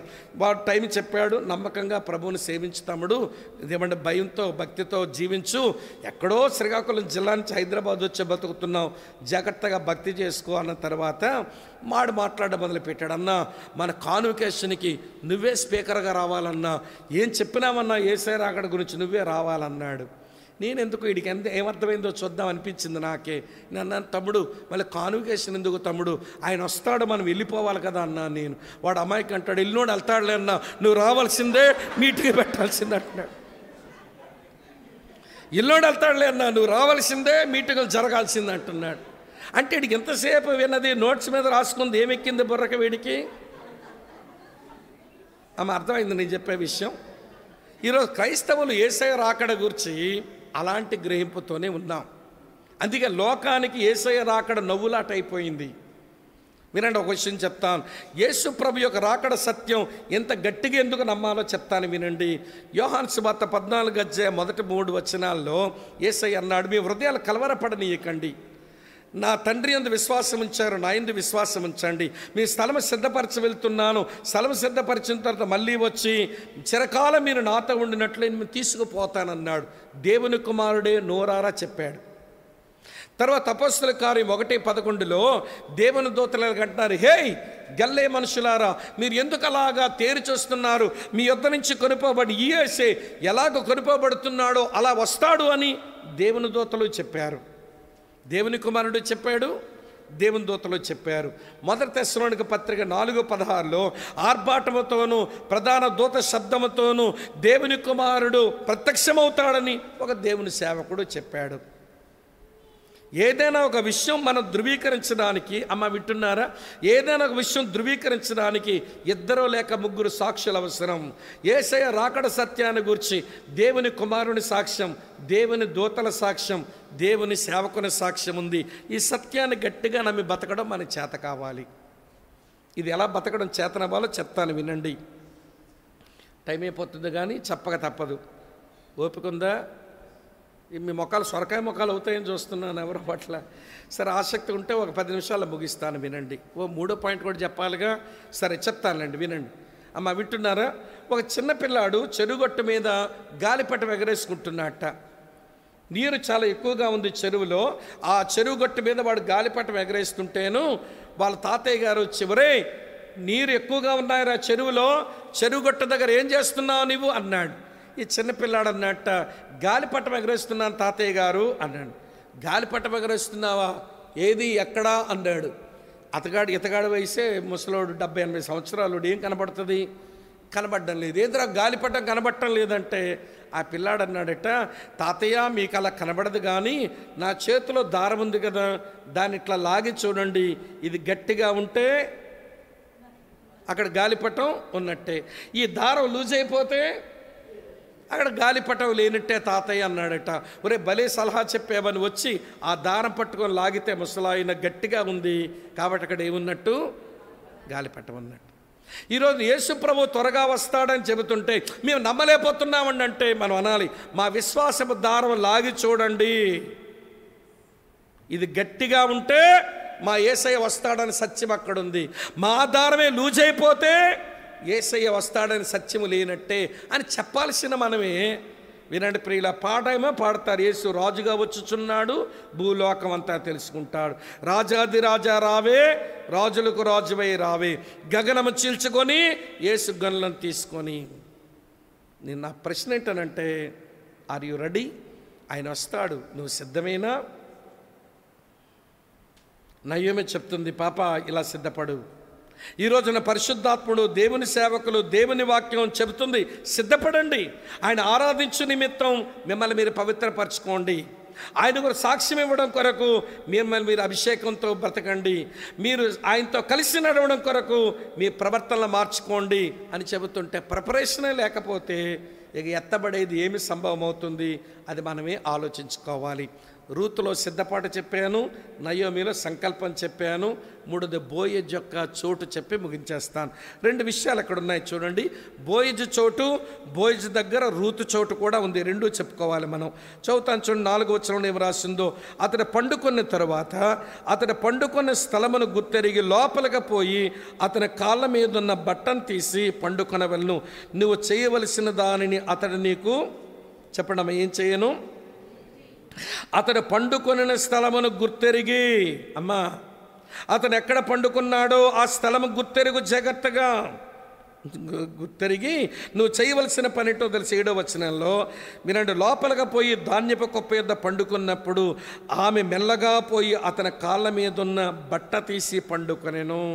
నీ స్థానం ఆయన కాళ్ళ దగ్గర, ఆయన పండుకునే చోటు కూడా నీవు గుర్తెరగాలి. ఆయన పండుకునే చోటు గుర్తెరుగు. అతని కాళ్ళ మీద దుప్పటి తీసి కాళ్ళ మీద తలకాయ పెట్టుకో. జరగవలసిందేదో జరుగుద్ది.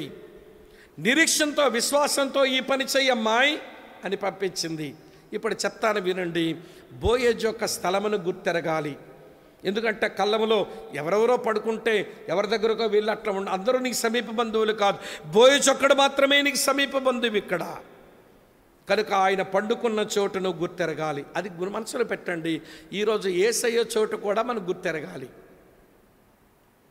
యేసయ్య చోటులు గుర్తెరిగితే యేసయ్యను గురించి చాలా విషయాలు నేర్చుకుంటాం మనం.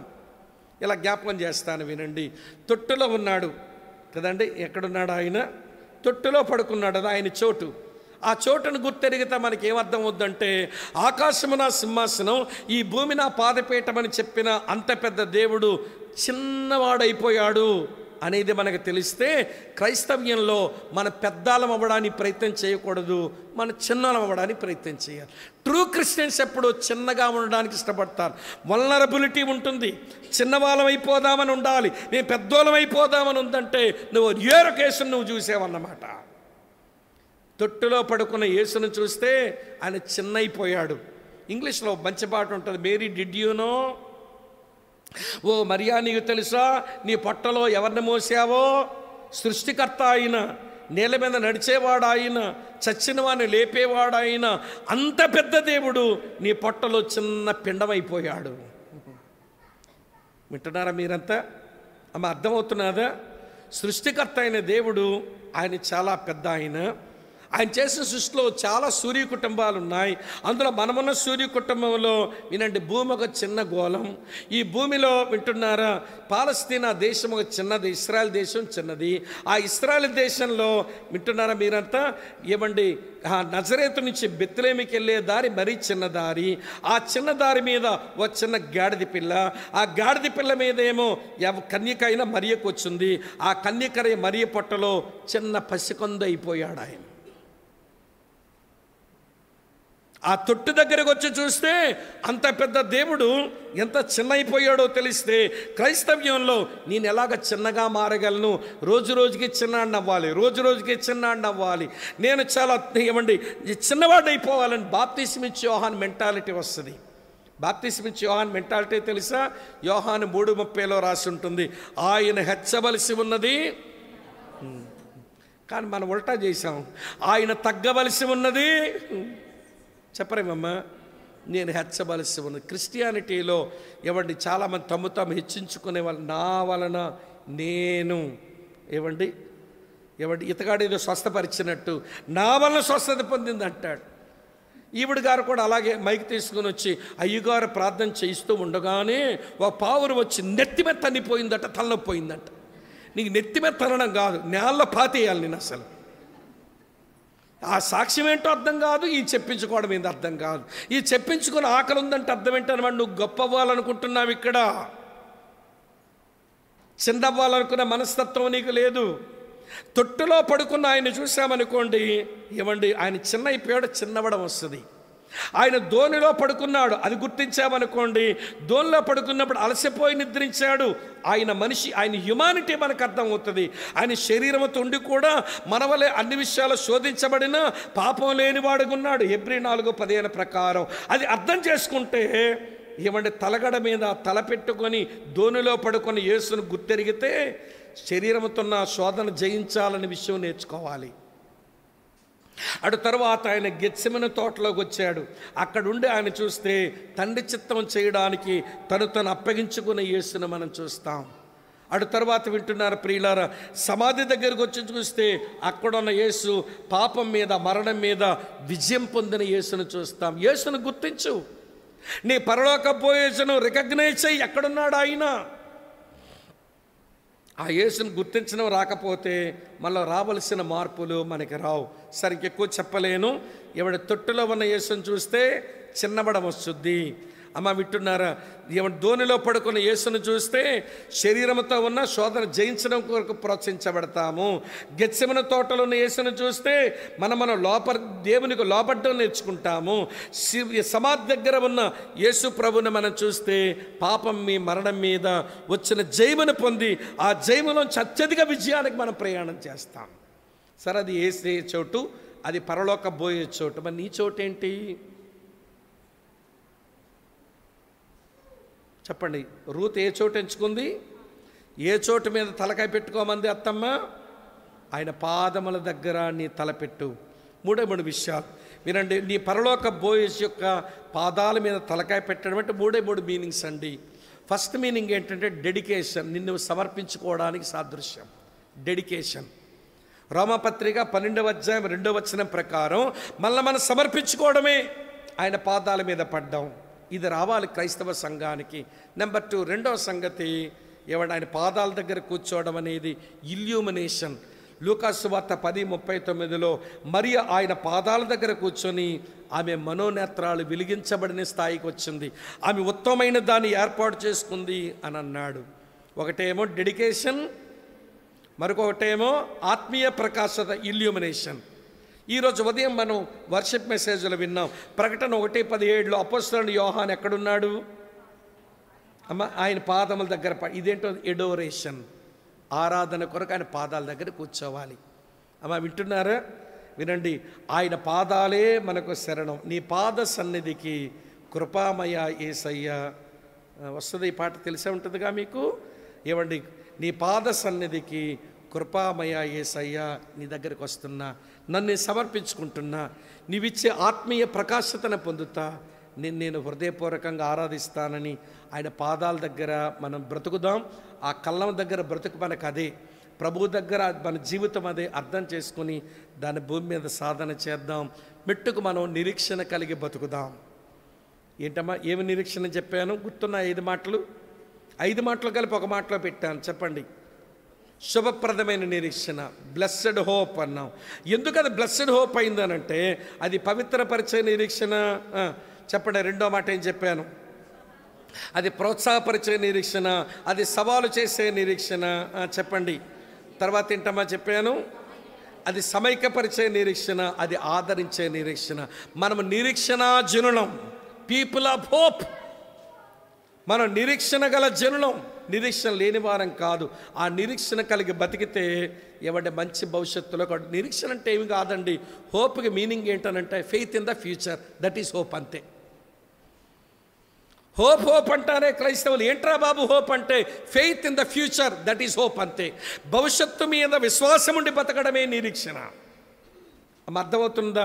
యేసుక్రీస్తులో మనకు ఒక మంచి భవిష్యత్తు ఉంది. రూతుకు బోయస్తో భవిష్యత్తు కొరకు అత్తమ్మ ఆలోచించింది. ఏమండి, విశ్రాంతిని విచారించాలి, నేను విచారించానంది. ఈమె సిద్ధపడింది. బోయజ్ రావాల్సిన చోటుకే వచ్చాడు.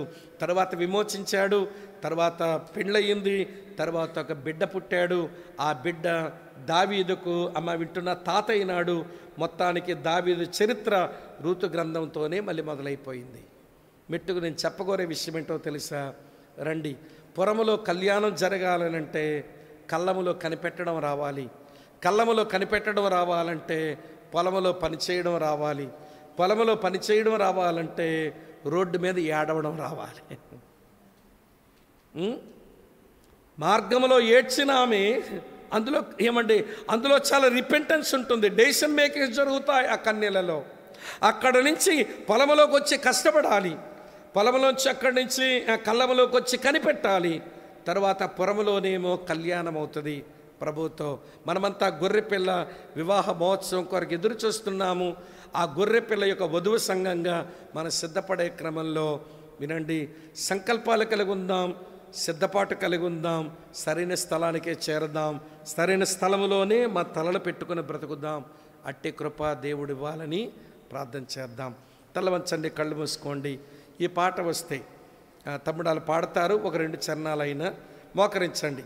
నీ పాద సన్నిధికి కృపామయ యేసయ్య అనే పాట ఒక 2-3 చరణాలన్నా పాడుకుని ప్రార్థన చేసుకుని ఆశీర్వాదంతో మనం కూడికలను ముగించుకుందాం. ప్రార్థన చేసుకుందాం. మోకరించండి అమ్మా.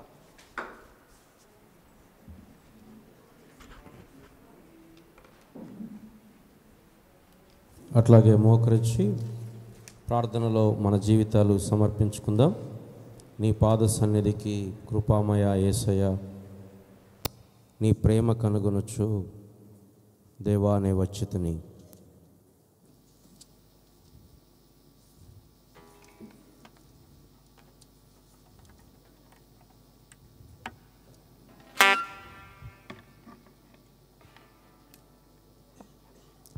నీ పాద సన్నిధికి కృపామయ యేసయ్యా, నీ ప్రేమ కనుగొనుచు దేవా నే వచ్చితిని.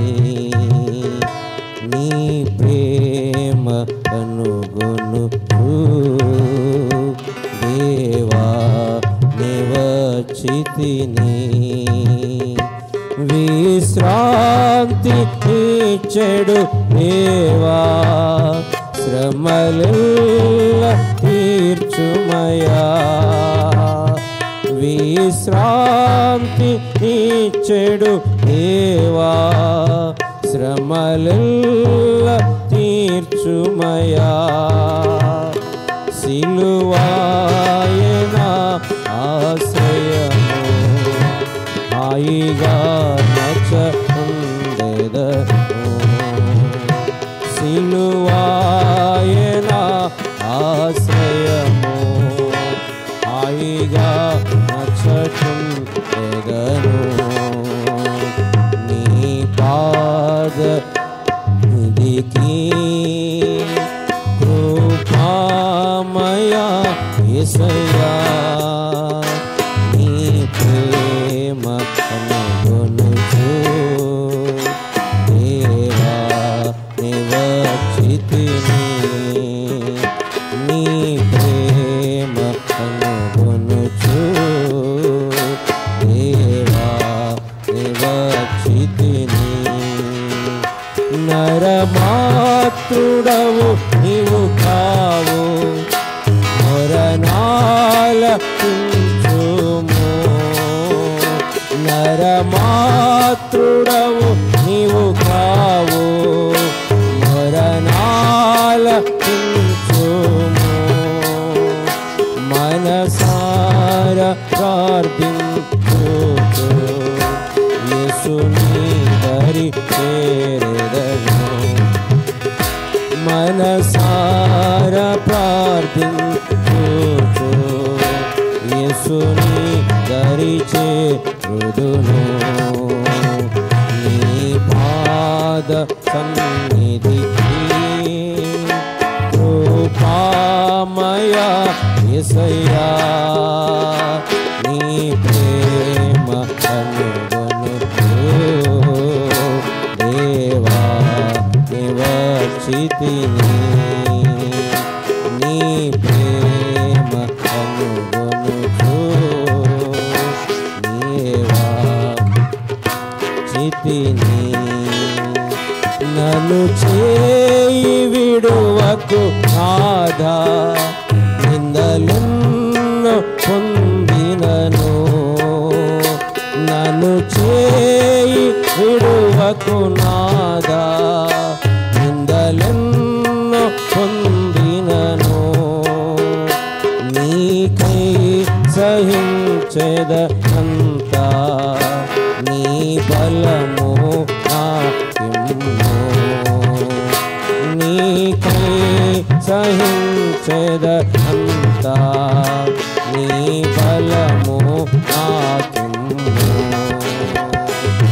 నీ పాద సన్నిధికి కృపామయా యేసయ్యా నీ ప్రేమ అనుగొనుచు దేవా నివచితిని నీ ప్రేమ చూ దేవా నివచితిని జీవించి ఎదుగునట్లు జయ జీవితం విమ్మో జీవించి ఎదుగునట్లు జయ జీవితం విమ్మో ఫలించి వర్ధిల్లుటకై ప్రభువాని కృపనిమ్మో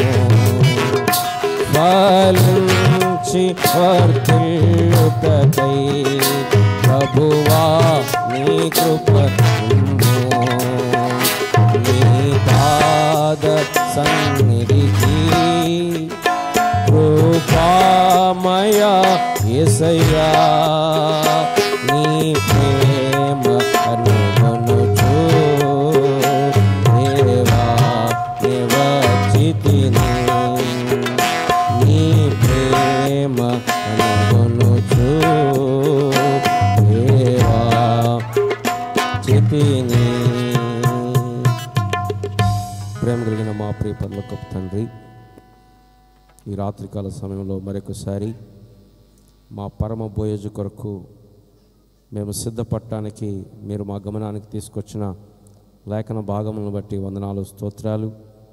మా క్రైస్తవ జీవితంలో ఆరాధన కొరకై మమ్మల్ని మేము శుద్ధి చేసుకోవటం, సాక్ష్యం ఇచ్చుట కొరకై, నిన్ను ప్రకటించుట కొరకై అభిషేకించుకొనటం, క్రైస్తవ నడకత కొరకై మా యొక్క వస్త్రములను ధరించుకోవటం మీరు మాకు నేర్పించండి. ఈ లోకంలో ఈ లోక సంబంధముగా కాకుండా నీ వస్తున్నావు అనేటువంటి గమనికతో యాత్రికులుగా, పరదేశులుగా, ఈ లోకముతో జోలి, పాపముతో జోలి లేనివారముగా, ఈ లోకము యొక్క జీవన వ్యాపారములలో చిక్కుకొనకుండా,